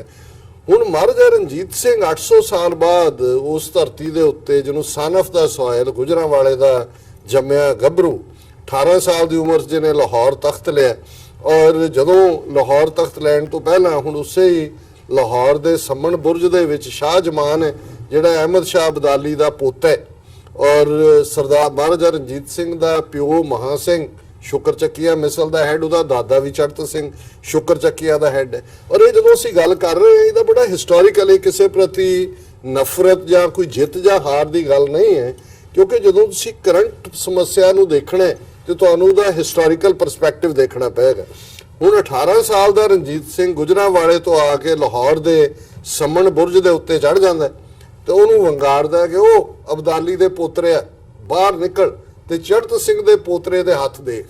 ਸੋ ਜ਼ਾਹਰ ਹੈ ਉਹ ਬਾਹਰ ਨਹੀਂ ਆਇਆ ਔਰ ਬਾਅਦ ਦੇ ਵਿੱਚ 1799 ਚ ਰਣਜੀਤ ਸਿੰਘ ਫੁੱਲੀ ਕਾਬਜ਼ ਹੁੰਦਾ ਹੈ ਔਰ ਉਹ ਫਿਰ 1.5 ਲੱਖ ਮੁਰੱਬਾ ਮੀਲ ਦੇ ਉੱਤੇ ਜਿਹੜੀ ਹੈ ਸਲਤਨਤ, ਜਿਹਨੂੰ ਅਸੀਂ ਸਾਂਝਾ ਰਾਜ ਕਹਿੰਦੇ ਹਾਂ, ਹਿੰਦੂ, ਸਿੱਖ, ਮੁਸਲਮਾਨ, ਈਵਨ ਯੂਰਪੀਅਨ ਵੱਡੀ ਗਿਣਤੀ ਦੇ ਵਿੱਚ ਉੱਥੇ ਨੌਕਰੀ ਕਰਦੇ ਨੇ। ਪਰ ਉਸ ਸਾਰੇ ਨੇ ਜਿਹੜੀ ਅੱਜ ਵੀ ਜਿਹੜੀ ਫ੍ਰਿਕਸ਼ਨ ਦਾ ਇੱਕ ਕਾਰਨ ਹੈ, ਹਿਸਟਰੀ ਇਹ ਬਦਲੀ ਕਿ ਰਣਜੀਤ ਸਿੰਘ 800 ਸਾਲ ਬਾਅਦ ਰਾਜਾ ਜੈਪਾਲ ਤੋਂ ਬਾਅਦ ਇੰਡਸ ਦਰਿਆ ਕ੍ਰਾਸ ਕਰਦੇ ਜੀ ਔਰ ਦर्रा ਖੈਬਰ ਤੱਕ ਆਪਣੇ ਰਾਜ ਦੀਆਂ ਹੱਦਾਂ ਲੈ ਜਾਂਦਾ। ਪੇਸ਼ਾਵਰ ਜਿਹੜਾ ਕਿ ਕਿਸੇ ਵੇਲੇ ਸਬ ਕੈਪੀਟਲ ਸੀ, ਜੇ ਉੱਥੋਂ ਦੀ ਕਾਬਲ ਕੈਪੀਟਲ ਸੀ, ਪੇਸ਼ਾਵਰ ਸਬ ਕੈਪੀਟਲ ਸੀ, ਉਹ ਜਿਹੜਾ ਇਧਰਲੇ ਰਾਜ ਦਾ ਹਿੱਸਾ ਬਣਦੀ ਹੈ। ਹੁਣ ਇਹ ਜਦੋਂ ਫਿਰ ਪੰਜਾਬ 1849 ਚ ਅੰਗਰੇਜ਼ਾਂ ਦੇ ਪੇਟੇ ਪੈਂਦਾ ਤੇ ਉਹ ਜਿਹੜਾ ਇੰਡਸ ਪਾਰ ਦਾ ਸਾਰਾ ਇਲਾਕਾ ਸੀ ਦर्रा ਖੈਬਰ ਤੱਕ, ਉਹਨੂੰ ਉਹ ਇੱਕ ਸੂਬੇ ਦਾ ਨਾਮ ਦਿੰਦੇ ਨੇ north West frontier province, NWFP, ਜਿਹਨੂੰ ਅੱਜ ਖੈਬਰ ਪਖਤੂਨਖਵਾ ਕਿਹਾ ਜਾਂਦਾ ਹੈ। ਜੀ। ਪਰ ਕਿਉਂਕਿ ਅਫਗਾਨਿਸਤਾਨ ਦੇ ਨਾਲ ਇਰੀਟੇਸ਼ਨ ਬ੍ਰਿਟਿਸ਼ਰਸ ਦੀ ਵੀ ਚੱਲ ਰਹੀ ਸੀ, ਉਹੀ ਰਸਤਾ ਸੀ, ਅੰਗਰੇਜ਼ਾਂ ਨੂੰ ਖੌਫ ਸੀ ਕਿ ਰਸ਼ੀਆ ਆਏਗਾ ਔਰ ਉਹ ਅਫਗਾਨਿਸਤਾਨ ਦੇ ਵਿੱਚ ਰਸ਼ੀਆ ਨਹੀਂ ਜਿਹੜੇ ਅੰਗਰੇਜ਼ ਡਿਸਾਈਡ ਕਰਨਾ ਚਾਹੁੰਦੇ ਸੀ ਰਾਜਾ ਕੌਣ ਬਣੇਗਾ। ਔਰ ਇਹ ਗੱਲ ਬੜੀ ਇੰਪੋਰਟੈਂਟ ਹੈ। ਅੱਜ ਜਦੋਂ ਬਾਰ-ਬਾਰ ਇਹ ਕਿਹਾ ਜਾਂਦਾ ਹੈ ਕਿ ਜੀ ਪਾਕਿਸਤਾਨ ਇੰਟਰਫੀਅਰ ਕਰ ਰਿਹਾ ਅਫਗਾਨਿਸਤਾਨ 'ਚ ਕਿ ਉੱਥੇ ਕੀ ਬਣੇਗਾ, ਇਹ ਬੜੀ ਅਹਿਮੀਅਤ ਵਾਲੀ ਗੱਲ ਹੈ ਔਰ ਬਹੁਤ ਘੱਟ ਲੋਕਾਂ ਨੂੰ ਇਹ ਪਤਾ ਹੈ। ਅਸੀਂ ਜਦੋਂ ਰਣਜੀਤ ਸਿੰਘ ਔਰ ਬ੍ਰਿਟਿਸ਼ ਪੀਰੀਅਡ ਦੀਆਂ ਟ੍ਰੀਟੀਜ਼ ਦੀ ਗੱਲ ਕਰਦੇ ਹਾਂ, ਅਕਸਰ ਅੰਗਰੇਜ਼ਾਂ ਦੇ ਨਾਲ ਐਂਗਲੋ ਸਿੱਖ ਟ੍ਰੀਟੀ ਦੀ ਗੱਲ ਹੁੰਦੀ ਹੈ। ਪਰ ਦੋ ਟ੍ਰੀਟੀਜ਼ ਰਣਜੀਤ ਸਿੰਘ, ਇੱਕ ਰਣਜੀਤ ਸਿੰਘ ਦੇ ਲਾਈਫ ਟਾਈਮ 'ਚ, ਇੱਕ ਉਹਦੇ ਲੜਕੇ ਸ਼ੇਰ ਸਿੰਘ ਦੇ ਲਾਈਫ ਟਾਈਮ 1842 'ਚ ਬੜੀਆਂ ਇੰਪੋਰਟੈਂਟ ਨੇ। ਜਿਹੜੀ ਪਹਿਲੀ ਟ੍ਰੀਟੀ ਰਣਜੀਤ ਸਿੰਘ ਦੇ ਲਾਈਫ ਟਾਈਮ 'ਚ ਹੈ ਉਹ ਹੈ ਮਹਾਰਾਜਾ ਰਣਜੀਤ ਸਿੰਘ, ਜਿਹੜਾ ਸਰਕਾਰੇ ਖਾਲਸਾ ਜੀ ਉਹਦਾ ਹੈੱਡ ਹੈ, ਈਸਟ ਇੰਡੀਆ ਕੰਪਨੀ, ਔਰ ਜਿਹੜਾ ਅਫਗਾਨਿਸਤਾਨ ਦਾ ਬਾਦਸ਼ਾਹ ਜਿਹਨੂੰ ਕਿ ਸ਼ਾਹ ਸ਼ੁਜਾ ਜਿਹੜਾ ਕਿ ਭੱਜ ਕੇ ਆ ਗਿਆ ਸੀ, ਅੰਨਾ ਕਰ ਦਿੱਤਾ ਸੀ। ਹੁਣ ਉਹਦੇ 'ਚ ਬੜਾ ਇੰਪੋਰਟੈਂਟ ਸੀ ਕਿ ਅਫਗਾਨਿਸਤਾਨ ਦੇ ਤਖਤ ਤੇ ਕੌਣ ਬੈਠੇਗਾ, ਇਹ ਲਾਹੌਰ ਦੇ ਤਖਤ ਤੇ ਬੈਠੇ ਨੇ ਵੀ ਇੰਪੋਰਟੈਂਟ ਹੈ ਇਹ ਜਾਣਨਾ, ਕਿਉਂਕਿ ਉਹਦੀ ਪੀਸ ਵੀ ਜੁੜੀ ਹੋਈ ਹੈ ਤੇ ਉਦੋਂ ਅੰਗਰੇਜ਼ ਥਰਡ ਫੈਕਟਰ ਸੀ। ਦੂਸਰੀ ਟ੍ਰੀਟੀ ਜਿਹੜੀ 1842 ਚ ਹੋਈ ਬਿਟਵੀਨ ਸਰਕਾਰੇ Khalsa, emperor of China and Dalai Lama, ਕਿਉਂਕਿ ਇਹ ਨਾਰਥ ਈਸਟ ਦਾ ਬਾਰਡਰ ਜਦੋਂ ਖਿੱਚਿਆ ਗਿਆ ਜੀ ਤੇ ਜ਼ਾਹਰ ਹੈ ਕਿ ਤਿੱਬਤ ਨੂੰ ਐਜ਼ ਏ ਬਫਰ ਸਟੇਟ ਮੰਨਿਆ ਗਿਆ ਇਹਨਾਂ 'ਚ, ਔਰ ਉਹ ਬਫਰ ਸਟੇਟ ਦਾ ਟੁੱਟਣਾ ਫਿਰ 1962 ਤੋਂ ਬਾਅਦ ਇੱਕ ਵੱਖਰਾ ਸਿਨੈਰੀਓ ਉੱਥੇ ਪੈਦਾ ਕਰਦਾ। ਹੁਣ ਇਹਨਾਂ ਹਾਲਾਤਾਂ ਨੂੰ ਜਦੋਂ ਤੁਸੀਂ ਦੇਖਦੇ ਹੋ ਤੇ ਇੱਕ ਗੱਲ ਉੱਭਰ ਕੇ ਸਾਹਮਣੇ ਆਉਂਦੀ ਹੈ ਕਿ ਅੰਗਰੇਜ਼ਾਂ ਨੇ ਅਫਗਾਨਿਸਤਾਨ ਦੇ ਨਾਲ ਪੱਕਾ ਇੱਕ ਬਾਰਡਰ ਡਰਾ ਕਰਨ ਦੇ ਲਈ 1893 ਦੇ ਵਿੱਚ ਇੱਕ ਡਿਊਰੈਂਟ ਲਾਈਨ, ਜਿਹੜਾ ਡਿਊਰੈਂਟ ਉਹਨਾਂ ਦਾ ਸ਼ਾਇਦ ਜਨਰਲ ਸੀ, ਉਹ ਡਰਾ ਕੀਤੀ, ਜਿਹੜਾ ਅੱਜ ਦਾ ਪਾਕਿਸਤਾਨ ਦਾ ਬਾਰਡਰ ਹੈ ਅਫਗਾਨਿਸਤਾਨ ਦੇ ਨਾਲ। ਜੀ ਬਿਲਕੁਲ। ਹੁਣ ਜ਼ਾਹਰ ਹੈ ਕਿ ਡਿਊਰੈਂਟ ਲਾਈਨ ਅਫਗਾਨਿਸਤਾਨ ਜਿਹੜੇ ਅਫਗਾਨ ਕਬੀਲੇ ਸੀ ਉਹਨਾਂ ਦੀ ਹਿੱਕ ਦੇ ਉੱਤੇ ਖਿੱਚੀ ਗਈ, ਜਿਵੇਂ ਦਰਾ ਖੈਬਰ ਤੱਕ ਦਾ ਜਿਹੜਾ ਸਿੱਖ ਰਾਜ ਦਾ ਹਿੱਸਾ ਵੀ ਸੀ, ਉਹਨੇ ਪਠਾਨ ਕਬੀਲੇ ਤੋੜ ਦਿੱਤੇ, ਉਹ ਅਫਰੀਦੀ ਹੋਣ ਔਰ ਦੂਸਰੇ ਜਿਹੜੇ ਨੇ ਉਹਨਾਂ ਦੇ ਬੜੇ ਬੜੇ ਔਰਕਜ਼ਾਈ ਹੋਣ, ਬੜੇ ਪਾਵਰਫੁਲ ਕਬੀਲੇ।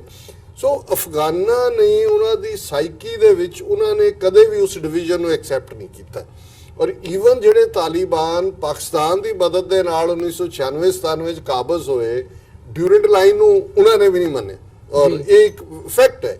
ਹੈਵਿੰਗ ਸੈਡ ਦੈਟ, ਦੂਸਰੇ ਪਾਸੇ ਜੇ ਪਾਕਿਸਤਾਨ ਦੀ ਕੰਟਰੀ, ਹੁਣ ਪਾਕਿਸਤਾਨ ਦਾ ਤਾਂ ਉਹਦੇ 'ਚ ਕੋਈ ਕਸੂਰ ਨਹੀਂ ਹੈ, ਪਾਕਿਸਤਾਨ ਨੇ ਤਾਂ ਇਨਹੈਰਿਟ ਕੀਤਾ ਹੈ, ਨਾਰਥ ਵੈਸਟ ਫਰੰਟੀਅਰ ਪ੍ਰੋਵਿੰਸ ਦੇ ਲੋਕਾਂ ਨੇ ਵੋਟਾਂ ਪਾ ਕੇ ਪਾਕਿਸਤਾਨ ਦਾ ਹਿੱਸਾ ਬਣੇ। ਹਾਲਾਂਕਿ ਖਾਨ ਅਬਦੁਲ ਗਫਾਰ ਖਾਨ, ਗਾਂਧੀ, ਸਰਹੱਦੀ ਗਾਂਧੀ ਡਿਫਰੈਂਟ ਗੇਮ ਖੇਡ ਰਹੇ ਸੀ। ਉਸ ਤੋਂ ਬਾਅਦ ਇਹਦੇ 'ਚ ਕੋਈ ਸ਼ੱਕ ਨਹੀਂ ਹੈ ਕਿ ਉਹ ਸੂਬਾ ਨਾ ਸਿਰਫ ਇੰਟੈਗਰੇਟ ਹੋਇਆ ਪਾਕਿਸਤਾਨ ਦੇ ਨਾਲ, ਅੱਜ ਅਸੀਂ ਦੇਖਦੇ ਹਾਂ ਕਿ ਜੇ ਇਮਰਾਨ ਖਾਨ ਜਿਹੜੇ ਖੁਦ ਜਿਹੜੇ ਨੇ ਨਿਆਜ਼ੀ ਕਬੀਲੇ ਦੇ ਨੇ, ਪਾਕਿਸਤਾਨ ਦੇ ਪ੍ਰਾਈਮ ਮਿਨਿਸਟਰ ਨੇ, ਤਾਂ ਜ਼ਾਹਰ ਹੈ। ਔਰ ਇਸੇ ਤਰ੍ਹਾਂ ਪਾਕਿਸਤਾਨੀ ਫੌਜ 'ਚ ਪੰਜਾਬੀਆਂ ਤੋਂ ਬਾਅਦ ਸਭ ਤੋਂ ਜ਼ਿਆਦਾ ਪਠਾਨ ਨੇ। ਔਰ ਫਿਰ ਇਹੀ ਨਹੀਂ ਹੈ, ਜਿਵੇਂ ਮਲਕ ਸਾਹਿਬ ਨੇ ਗੱਲ ਕੀਤੀ, ਜਦੋਂ ਸੋਵੀਅਤ ਯੂਨੀਅਨ ਹਮਲਾ ਕਰਦਾ ਹੈ, ਇੱਕ ਸਟੇਜ ਤੇ 4 ਤੋਂ 5 ਮਿਲੀਅਨ ਜਿਹੜੇ ਰਿਫਿਊਜੀ ਨੇ ਉਹਨਾਂ ਨੂੰ ਪਾਕਿਸਤਾਨ ਵੈਲਕਮ ਕਰਦਾ। ਇਹ ਦੁਨੀਆ 'ਚ ਸ਼ਾਇਦ ਹੀ ਇੰਨੇ ਵੱਡੇ ਨੰਬਰ 'ਚ ਇੱਕੋ ਵੇਲੇ ਕਿਸੇ ਮੁਲਕ 'ਚ, ਜਿਹੜਾ ਮੁਲਕ ਆਪਣੀ ਸਰਵਾਈਵਲ ਦੀ ਲੜਾਈ ਵੀ ਲੜ ਰਿਹਾ ਹੋਏ। ਔਰ ਇਹਦੇ ਬਾਵਜੂਦ ਕਿ ਇਸ ਗੱਲ ਨੂੰ 40 ਸਾਲ ਬੀਤ ਗਏ ਨੇ, ਅੱਜ ਵੀ 2 ਤੋਂ 3 ਮਿਲੀਅਨ ਜਿਹੜੇ ਰਿਫਿਊਜੀ ਨੇ ਉੱਥੇ ਮੌਜੂਦ ਨੇ। ਸੋ ਹੁਣ ਬਾਈ ਔਰ ਜਿਹੜੀ ਖੈਬਰ ਪਖਤੂਨਖਵਾ ਹੈ ਉਹ ਮੱਚ ਮੋਰ ਸੈਟਲਡ ਐਂਡ ਪ੍ਰੋਸਪਰਸ ਸਟੇਟ ਹੈ ਐਜ਼ ਕੰਪੇਅਰ ਟੂ ਜਿਹੜਾ rest of the mainland Afghanistan ਹੈ। ਪਰ ਪਾਕਿਸਤਾਨ ਦਾ ਇੰਟਰਸਟ ਰਹਿਣਾ ਵੀ ਚਾਹੀਦਾ ਹੈ, ਕਿਉਂਕਿ ਉਹਦੀ ਕਿੰਨੀ ਲੰਬੀ ਸਰਹੱਦ ਵੀ ਅਫਗਾਨਿਸਤਾਨ 'ਚ ਲੱਗਦੀ ਹੈ। ਉਹਨੇ ਇਸ ਗੱਲ ਨੂੰ ਵੀ ਯਕੀਨੀ ਬਣਾਉਣਾ ਹੈ ਵੀ ਖੈਬਰ ਪਖਤੂਨਖਵਾ ਦਹਿਸ਼ਤਗਰਦੀ ਦਾ ਅੱਡਾ ਨਾ ਬਣ ਜਾਏ ਕੋਈ ਵੀ ਲਈ। ਔਰ ਇਹ ਸਭ ਤੋਂ ਜ਼ਿਆਦਾ ਪੋਰਸ ਬਾਰਡਰ ਬਣ ਗਿਆ ਇੰਡੀਅਨ ਏਜੰਸੀਆਂ ਲਈ ਵੀ, ਦੂਜਿਆਂ ਲਈ ਵੀ, ਜਿਹੜੇ ਉਹਨਾਂ ਚੋਂ ਹੀ ਲੋਕਾਂ ਨੂੰ ਇਸਤੇਮਾਲ ਕਰਕੇ ਜਿਹੜੇ ਬੜੇ ਸਿੱਧੇ ਸਾਦੇ ਅਫਗਾਨ ਇੱਕ ਬਹਾਦਰ ਕੌਮ ਹੈ, ਇਹਦੇ 'ਚ ਕੋਈ ਸ਼ੱਕ ਨਹੀਂ ਹੈ। ਪਠਾਣਾ ਦੇ ਕਬੀਲੇ ਔਰ ਇਹ ਆਪਣੀ ਆਨ ਸ਼ਾਨ ਦੇ ਲਈ ਜਾਨ ਦੇਣ ਨੂੰ ਕੁਝ ਵੀ ਨਹੀਂ ਸਮਝਦੇ, ਲੇਕਿਨ ਇਹਦੇ ਨਾਲ ਨਾਲ ਅਸੀਂ ਇਹ ਵੀ ਦੇਖਦੇ ਹਾਂ ਕਿ ਇਹ ਜਿਹੜੀ ਸਪਿਰਿਟ ਹੁੰਦੀ ਹੈ ਸਿੰਪਲਿਸਿਟੀ ਦੀ, ਇਹ ਵਲਨਰੇਬਿਲਿਟੀ ਵੀ ਹੁੰਦੀ ਹੈ। ਔਰ ਉਸ ਵਲਨਰੇਬਿਲਿਟੀ ਦੀ ਬਦੌਲਤ ਹੈ ਕਿ ਇੰਡੀਅਨ ਏਜੰਸੀਆਂ ਇਸਤੇਮਾਲ ਕਰ ਰਹੀਆਂ ਨੇ। ਅੱਜ ਜਿਹੜੀ ਇੱਕ ਮੂਵਮੈਂਟ ਉੱਥੇ ਹੋਰ ਖੜੀ ਕਰ ਦਿੱਤੀ ਗਈ ਹੈ ਕੋਈ ਪਸ਼ਤੂਨ ਦੇ ਨਾਂ ਥੱਲੇ, ਉਹ ਜ਼ਾਹਰਾ ਤੌਰ ਦੇ ਉੱਤੇ ਭਾਵੇਂ ਉਹਨਾਂ ਦੇ ਵਿੱਚ ਉਹਨਾਂ ਦੀਆਂ ਕੋਈ ਜੈਨੂਇਨ ਗ੍ਰੀਵੈਂਸਸ ਵੀ ਹੋਣਗੀਆਂ, ਉਹਨੂੰ ਮੈਂ ਡਿਨਾਈ ਨਹੀਂ ਕਰਦਾ, ਪਰ ਇਹ ਇੰਡੀਅਨਸ ਜਿਹੜੇ ਨੇ ਉੱਥੇ ਮਿਸਚਿਫ ਪਲੇ ਕਰ ਰਹੇ ਨੇ।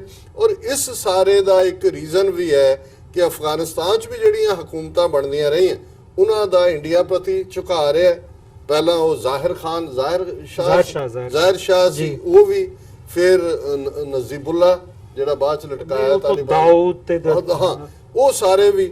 ਔਰ ਹੁਣ ਦੇ ਦੌਰ 'ਚ ਵੀ ਅਸੀਂ ਦੇਖ ਰਹੇ ਹਾਂ ਕਿ ਇਹ ਜਿਹੜੇ ਨੇ ਜਿਹੜੀ ਹਕੂਮਤ ਹੈ, ਜੇ ਇੰਡੀਆ ਨੇ ਪਾਰਲੀਮੈਂਟ ਬਣਾਉਣ ਲਈ ਸਾਨੂੰ ਪੈਸੇ ਦੇ ਦਿੱਤੇ, ਦੂਜਾ ਕਰਤਾ, ਕੁਝ ਨਹੀਂ ਹੈ। ਪਾਕਿਸਤਾਨ ਨੇ ਜਿੰਨਾ ਸਫ਼ਰ ਕੀਤਾ ਹੈ, ਜਿੰਨਾ ਖੂਨ ਬਹਾਇਆ ਉਹਦੇ ਮੁਕਾਬਲੇ, ਔਰ ਮੈਂ ਸਮਝਦਾ ਹਾਂ ਵੀ ਅਫਗਾਨਿਸਤਾਨ 'ਚ ਵੀ ਕਿਸੇ ਚੰਗੇ ਸਟੇਟਸਮੈਨ ਲਾਈਕ ਬੰਦੇ ਦੀ ਲੋੜ ਹੈ ਆਉਣ ਵਾਲੇ ਪੀਰੀਅਡ 'ਚ ਵੀ, ਜਿਹੜਾ ਇਹ ਸਮਝੇ ਕਿ ਪਾਕਿਸਤਾਨ ਦੇ ਨਾਲ ਮਜ਼ਹਬ ਵੀ ਇੱਕ ਹੈ, ਤਹਿਜ਼ੀਬ ਵੀ ਮੋਰ ਔਰ ਲੈਸ ਇੱਕ ਬਣ ਗਈ ਹੈ, ਔਰ ਅਲਟੀਮੇਟਲੀ ਤੁਸੀਂ ਗਵਾਂਢੀ ਵੀ ਰਹਿਣਾ।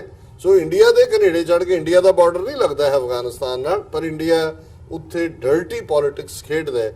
ਸੋ ਇਹ ਕੁੱਲ ਮਿਲਾ ਕੇ ਇਹਦਾ ਇੱਕ ਹਿਸਟੋਰੀਕਲ ਪਰਸਪੈਕਟਿਵ ਵੀ ਹੈ ਵੀ ਜਿਹੜਾ ਕੰਮ ਮਹਾਰਾਜਾ ਰਣਜੀਤ ਸਿੰਘ ਨੇ ਉਸ ਖਿੱਤੇ 'ਚ 40-50 ਸਾਲ, ਫਿਰ ਜਿੱਥੇ ਸਟੇਬਿਲਿਟੀ ਵੀ ਰਹੀ, ਕੋਈ ਹਮਲਾਵਰ ਵੀ ਨਹੀਂ ਆਇਆ, ਲੋਕਾਂ ਨੇ ਪ੍ਰੋਸਪੈਰਿਟੀ ਵੀ ਇੰਜੋਏ ਕੀਤੀ। ਔਰ ਸ਼ਾਹ ਮੁਹੰਮਦ ਵਰਗਾ ਜਿਹੜਾ ਪੰਜਾਬੀ ਮੁਸਲਮਾਨ ਕਵੀ ਹੈ, ਉਹ ਇਹ ਲਿਖਦਾ ਹੈ ਕਿ ਮਹਾਬਲੀ ਰਣਜੀਤ ਸਿੰਘ ਹੋਇਆ ਪੈਦਾ, ਨਾਲ ਜ਼ੋਰ ਦੇ ਮੁਲਕ ਹਿਲਾਏ ਗਏ।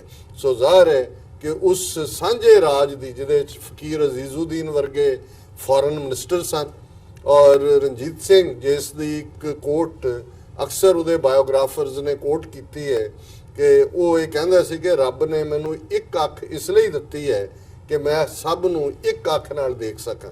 ਸੋ ਜ਼ਾਹਰ ਹੈ ਕਿ ਇਕੁਆਲਿਟੀ, ਇਗਾਲੀਟੇਰੀਅਨਿਜ਼ਮ ਐਂਡ ਪ੍ਰੋਸਪੈਰਿਟੀ ਪੰਜਾਬ ਨੇ ਉਸ ਪੀਰੀਅਡ ਦੇ ਵਿੱਚ ਮਾਣੀ। ਔਰ ਇਹ ਫਖਰ ਵਾਲੀ ਗੱਲ ਹੈ ਕਿ 2 ਦਿਨ ਪਹਿਲਾਂ ਹੀ ਲਾਹੌਰ ਦੇ ਕਿਲੇ 'ਚ ਜਿਹੜਾ ਮਹਾਰਾਜਾ ਰਣਜੀਤ ਸਿੰਘ ਦਾ ਇੱਕ ਬੁੱਤ ਜਿਹਦੇ ਤੇ ਉਹ ਘੋੜੇ ਤੇ ਸਵਾਰ ਨੇ, ਉਸ ਨੂੰ ਜਿਹੜਾ ਹੈ ਉਹ ਉਸ ਤੋਂ ਪਰਦਾ ਲਾਇਆ ਗਿਆ, ਪਰਦਾ ਚੁੱਕਿਆ ਗਿਆ, ਔਰ ਉਹਨੂੰ ਬੜਾ ਵੈਲਕਮ ਕੀਤਾ। ਔਰ ਫਕੀਰ ਅਜ਼ੀਜ਼ੁਦੀਨ ਦੀ ਫੈਮਿਲੀ ਜਿਹੜੀ ਫਕੀਰ ਖਾਨਾ ਲਾਹੌਰ 'ਚ ਰਹਿੰਦੇ ਨੇ, ਉਹਨਾਂ ਨੇ ਆਪਣੇ ਘਰ 'ਚ ਵੀ ਇੱਕ ਵੱਡਾ ਮਿਊਜ਼ੀਅਮ ਬਣਾਇਆ ਹੋਇਆ, ਉਹ ਵੀ, ਔਰ ਦੂਸਰੇ ਅਧਿਕਾਰੀ ਵੀ ਉੱਥੇ ਮੌਜੂਦ ਸਨ।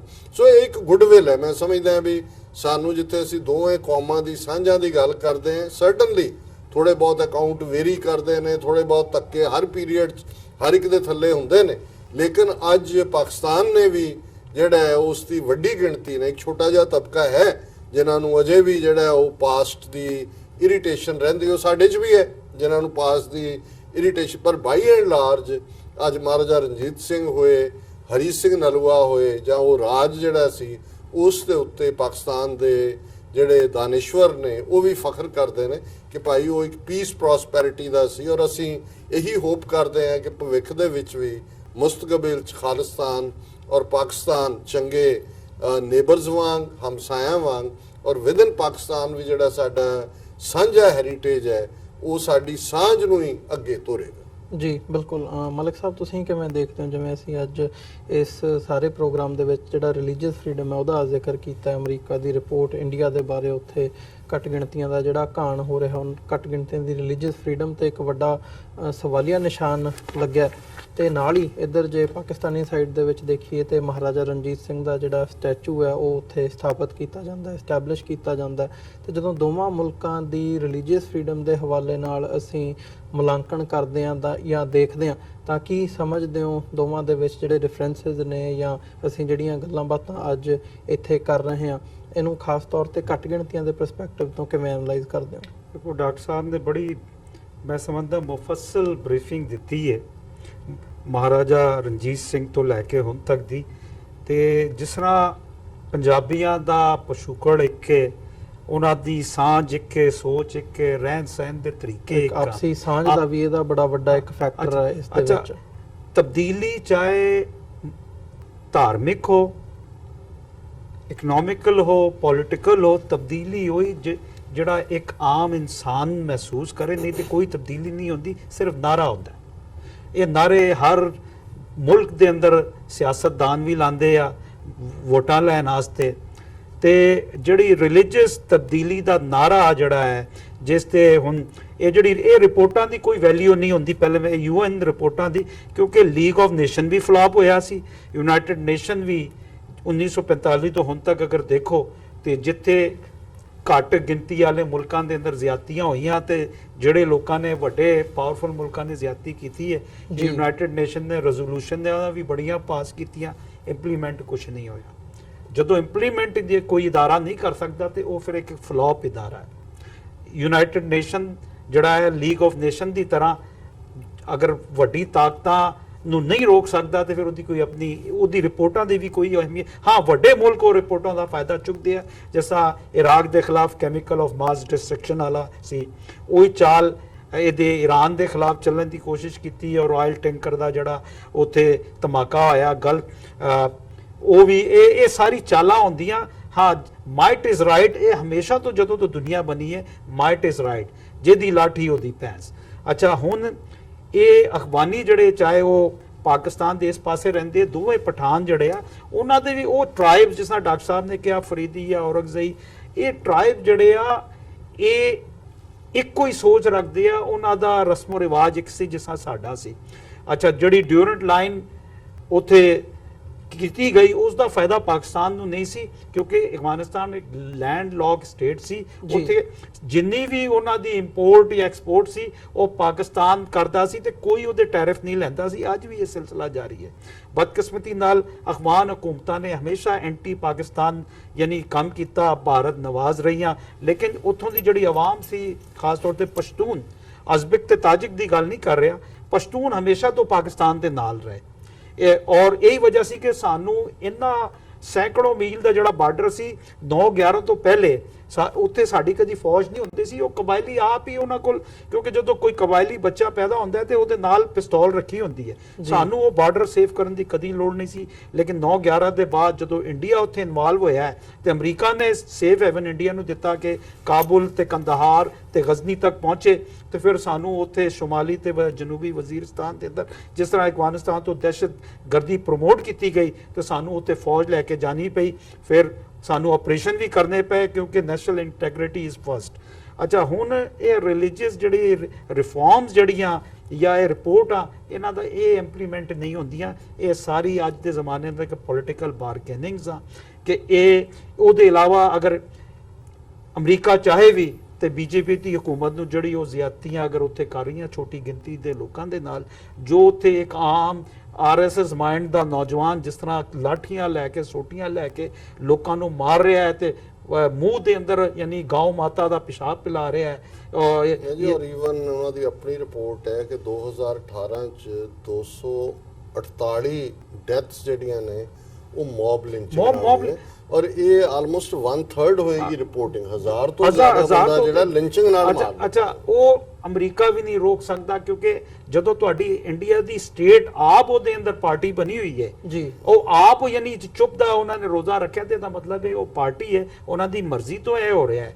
ਤੇ ਇਹ ਜਿਹੜੀ ਰਿਲੀਜੀਅਸ ਜਿੰਨੀ ਵੀ ਅਸੀਂ ਯਾਨੀ ਮੁਜ਼ਾਕਰੇ ਕਰ ਲਈਏ, ਲੇਕਿਨ ਜਦੋਂ ਤੱਕ ਸਟੇਟ ਜਿਹੜੀ ਹੈ ਉਸ ਤੋਂ ਵੱਡਾ, ਰਿਆਸਤ ਤੋਂ ਵੱਡਾ ਬਦਮਾਸ਼ ਕੋਈ ਨਹੀਂ ਹੁੰਦਾ। ਅਗਰ ਰਿਆਸਤ ਖਾਮੋਸ਼ ਹੈ ਤੇ ਇਹਦੀ ਮਤਲਬ ਹੈ ਕਿ ਉਹ ਨਹੀਂ ਉਹਦੇ ਅੰਦਰ ਰਜ਼ਾਮੰਦੀ ਸ਼ਾਮਿਲ ਹੈ, ਲੇਕਿਨ ਪਾਕਿਸਤਾਨ ਦਾ ਚੁੱਕੇ ਸਰਕਮਸਟੈਂਸਸ ਅਫਗਾਨਿਸਤਾਨ ਦੇ ਨਾਲ ਇਹ ਸੀ ਕਿ ਉਹ ਇੱਕੋ ਮਸਲਕ ਦੇ ਲੋਕ ਸੀ, ਪਠਾਨ ਚਾਹੇ ਇੱਧਰ ਦੇ ਤੇ ਮਾਜ਼ੀ ਉਹਨਾਂ ਦਾ ਉਹ ਆਪਣੇ ਆਪ ਨੂੰ ਅਫਗਾਨੀ ਕਹਿੰਦੇ ਸੀ।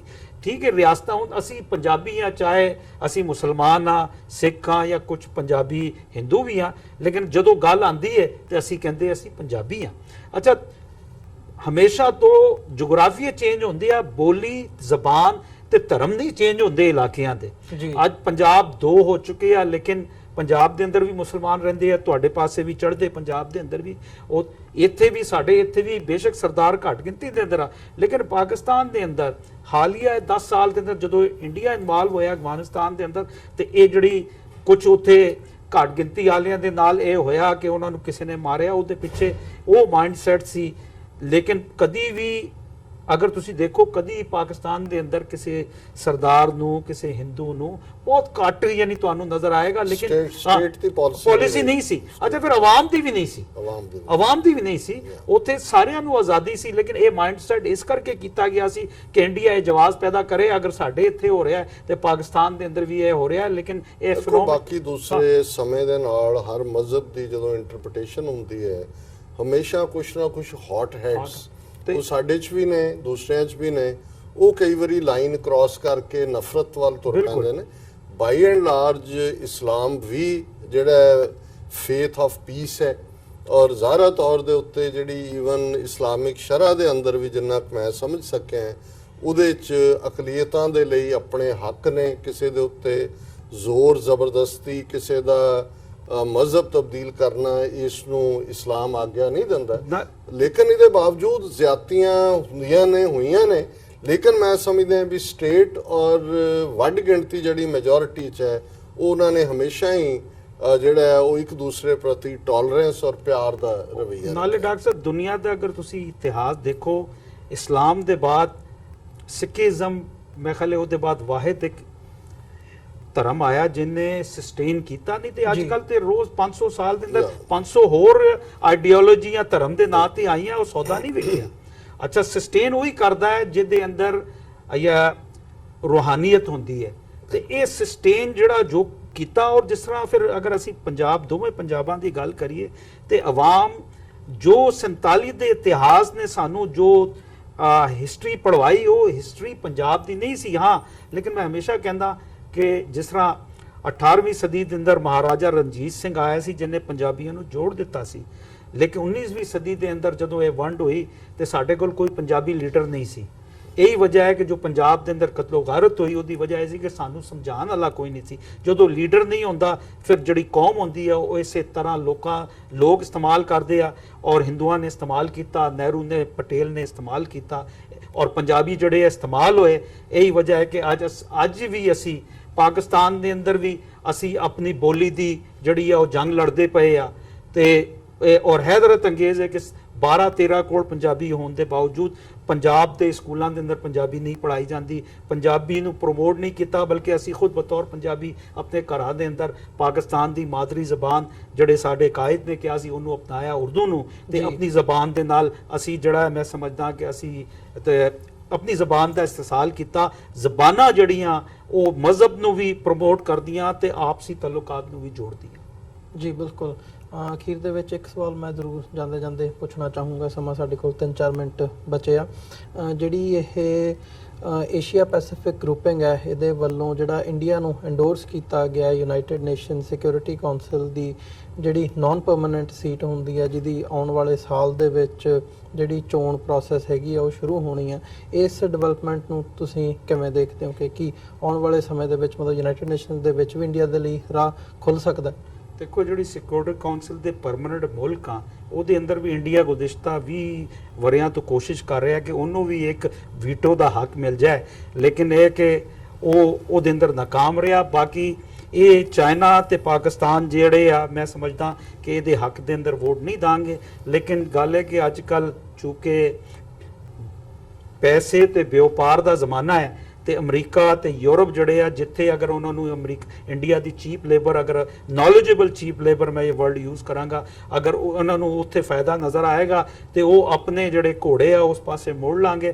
ਲੇਕਿਨ ਮੈਂ ਸਮਝਦਾ ਕਿ ਕਿਉਂਕਿ ਵਰਲਡ ਬਦਲ ਰਿਹਾ, ਪੋਲਿਟਿਕਸ ਬਦਲ ਰਹੀ ਹੈ ਤੇ ਦੇਖੋ ਅੱਗੇ ਕੀ ਹੁੰਦਾ, ਕਿਉਂਕਿ ਇਹ ਸਾਰੀ ਮਾਸ਼ੀ ਮਫਾਦਾਤ ਦੀ ਜੰਗ ਹੈ। ਇਹਦੇ ਅੰਦਰ ਅਗਰ ਇੰਡੀਆ ਇਹਨਾਂ ਨੂੰ ਰਾਜ਼ੀ ਕਰ ਲੈਂਦਾ ਹੈ ਤੇ ਕੋਈ ਬਈਦ ਨਹੀਂ ਹੈ, ਲੇਕਿਨ ਮੈਂ ਸਮਝਦਾ ਕਿ ਰਸ਼ੀਆ ਵੀ ਨਹੀਂ ਚਾਹੇਗਾ ਕਿ ਇੰਡੀਆ ਨੂੰ ਇਸ ਪਾਸੇ ਲਿਆਈਏ, ਕਿਉਂਕਿ ਇਹ ਲੋਕ ਫੌਰਨ ਥੋੜੀ ਜਿਹੀ ਇਹਨਾਂ ਨੂੰ ਬਾਹ ਫੜਾਈਏ ਤੇ ਜਿਸ ਤਰ੍ਹਾਂ ਡਾਕਟਰ ਸਾਹਿਬ ਨੇ ਕਿਹਾ ਸੀ ਇਹ ਹੱਥ ਥੋੜਾ ਪੜਦੇ। ਜਿਹਾ ਇੰਟਰਵੀਨ ਕਰਦਾ। ਆਲਰੇਡੀ ਜਿਹੜੇ 55 ਦੇਸ਼ ਇਸ ਏਸ਼ੀਆ ਪੈਸੀਫਿਕ ਗਰੁੱਪਿੰਗ ਦੇ ਮੈਂਬਰ ਨੇ, ਜਿਹਨਾਂ ਚਾਈਨਾ ਔਰ ਪਾਕਿਸਤਾਨ ਵੀ ਨੇ, ਉਹਨਾਂ ਨੇ ਆਲਰੇਡੀ ਉਹਨਾਂ ਨੇ endorse ਐਂਡੋਰਸ ਕੀਤਾ। ਕਰ ਦਿੱਤਾ ਹੈ ਇੰਡੀਆ, ਕਿਉਂਕਿ 2020 ਦੇ ਵਿੱਚ ਇਲੈਕਸ਼ਨ ਹੋਣੀ ਹੈ ਔਰ ਉਹਨਾਂ ਦੀ ਟਰਮ ਜਿਹੜੀ ਹੈ 2021-22 2 ਇਅਰਸ ਟਰਮ ਹੋਣੀ ਹੈ ਔਰ ਉਹਦੇ ਚ ਉਹਨਾਂ ਨੇ ਆਲਰੇਡੀ ਇੰਡੀਆ ਦੀ ਮੈਂਬਰਸ਼ਿਪ 2 ਸਾਲ ਦੀ ਨੌਨ ਜ਼ਾਹਰ ਹੈ, ਨੌਨ ਪਰਮਾਨੈਂਟ, ਨੌਨ ਵੀਟੋ, ਉਹ ਰੋਟੇਸ਼ਨ ਵਾਈਜ਼ ਹੀ ਹੁੰਦਾ ਹੈ।